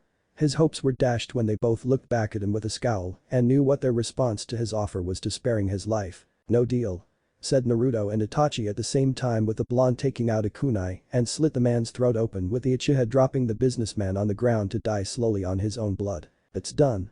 We need to inform the others and Zabuza," said Itachi with Naruto smiling and make two shadow clones of himself. "Way ahead of you," said Naruto before commanding his clones to head out while Itachi sighed and shook his head. "I've spoiled you with that jutsu," said Itachi simply with Naruto smirking at him. "Perhaps, but you cannot deny the results," said Naruto with Itachi nodding, and the two left to collect what they needed in terms of Gato's bank accounts, knowing the safe filled with money would more than cover Zabuza not getting involved on the businessman's behalf. Besides, the large amount of money they were taking from Gato was going to be used in a far more productive manner and given to a much more deserving place in need of it. "So you're done?" said Zabuza as he appeared in front of the two with a heavy mist in case he needed to make a disappearance and avoid a possible trap. "Yeah. We've taken the majority of the man's bank accounts, but what's left is more than enough for you and Haku to take, so don't think we're leaving you with very little in the ways of getting paid," said Naruto with Zabuza feeling a little irked they were taking most of the cash, despite how they earned it. "How do I know the place isn't rigged to blow once I set foot in there?" said Zabuza, as that could always be the case and didn't exactly trust them. You can't, but it's not, since that would be breaking the agreement I made with Haku, and my honor is something I consider to be unbreakable, said Naruto with Itachi nodding too, since there was no honor in breaking an agreement. You've been straight with me so far. You could have easily disabled Haku the other day when confronting her about me and then tortured her for information. Since you didn't, I am going to go on a limb here and trust you two in keeping your word, said Zabuza as he saw the two nod and walk away from him. Beto's yacht is north of here. Use it to get out of the country once you are done taking stuff, said Naruto, knowing the boat was expensive and would help Zabuza evade the Mist Hunter Nin on his case after he left. Izuna's house. You're back, said Tsunami, seeing the two shinobi return stained in the blood of their enemies and put some pages out from a storage scroll containing a list of Gato's many bank accounts. Here is everything you'll need to get Wave Country back on its feet, Izuna. Use it to make this place great again, said Naruto, seeing Izuna look at the many bank accounts that would make things possible for his homeland be great again. And Zabuza and Haku, said Kakashi, seeing Naruto smirk. We left them more than enough in Gato's safe, said Naruto, seeing Kakashi nod and was glad that they wouldn't have to worry about Zabuza going after the old man. Just to be sure, I'm going to have my team keep an eye on things and train harder, so this isn't a problem in the future, said Kakashi, knowing he couldn't afford to let something like this happen again. Smart move.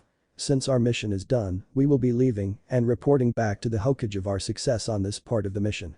Oh, and Izuna, the payment for the C rank you gave the Hokage is enough. You don't need to worry about paying for the full A rank price, said Naruto, seeing the other Konoha shinobi and Izuna himself looking shocked by this news. Are you sure? Said Izuna curiously while Genin Team 7 looked angry. Naruto, the Hokage is not going to like this news, said Kakashi, knowing the old man was going to dislike this when told. I don't expect the Hokage to like it, Kakashi. I expect him take it, and with a forced smile on his old wrinkled face. Or have you forgotten that the backup you received here was unofficial?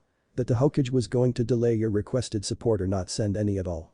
This is his punishment. I'm also filing another report about this with the Fire Daimyo, so the Hokage cannot lie about this to him, said Naruto, seeing the Jounin in front of him nod in understanding. Do what you have to do, Naruto, said Kakashi with a sigh, knowing things wouldn't be good for Konoha upon his return. Hokage Tower sometime later. You tread on dangerous ground, Naruto. Using my shinobi for your mission, I did not approve any of you going on, said the Sandaime with his voice being deadly serious. Your shinobi? That's a bold statement considering who you answer to in the long run of things. Ultimately, every shinobi in Konoha is the Fire Daimyo shinobi and answers to him should he wish to question their actions. Not you. As it stands in the eyes of the Fire Daimyo, I outrank you and I can command any shinobi I want for a mission I deem to be important. Or perhaps you would like to explain to the Fire Daimyo why you didn't send any backup to Genin Team 7, fully well knowing the mission was beyond C rank and the freshly made squad with no outside experience would most likely die without it. Said Naruto, seeing the Sandaime narrow his eyes at him and knew the old cage was now seething inside. Whether or not I assign backup for a team is done at my discretion. I felt Kakashi and his team could handle the mission assigned to them regardless of the rank increase, said the Sandaime with Naruto scoffing at him. Kakashi took on a dangerous A-rank missing nin who was at his level and the enemy had backup as an insurance policy. One that could have easily finished off a severely weakened Kakashi and Genin Team 7 in a heartbeat had Zabuza's subordinate made the attempt. In fact, it was because of my team coming to their aid that they are even alive, and don't get me started on Zabuza's client. The man was going to backstab the missing nin and finish off the survivors with his army of hired thugs once the battle died down. So tell me, Sandaime Hokage, how do you feel about the mission now? Said Naruto with the Sandaime seconds away from losing his cool. Naruto, said the Sandaime, well, mere seconds away from calling on the Anbu to just kill the boy and deal with the fallout later. Spare me your explanations. I don't want to hear the excuses of a frail old man. Prepare for the Chunin exams that will be happening in a few months' time. Maybe by then, you will have shown you're not incompetent in being Hokage and actually be more than just a pathetic paper-pushing bureaucrat, said Naruto before leaving with Itachi and Shizune at his flank. Damn you, boy. Damn you. Thought the Sandaime while looking at where the village weapon had been standing moments ago. He would tame the boy again. All the Hokage needed was leverage. Konoha streets. Naruto felt someone following him right after leaving the Hokage Tower with Itachi and Shizune, going their separate ways to handle their own things. Whoever it was, they were doing their best to stay hidden for now, and it became clear to Naruto that there was more than one when two more signatures were detected. Each of these three individuals were radiating a small amount of killer intent, as they clearly wanted a piece of him, and most likely for the obvious reasons. Come out from the shadows.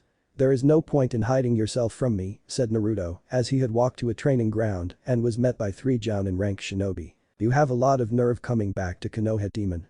said one of the Leaf Jounin of the trio, who Naruto recognized from his earlier years and suspected the Hokage didn't punish the shinobi that engaged in the beatings he endured. After all this time, you still call me that knowing I am not the fox and just his appointed prison.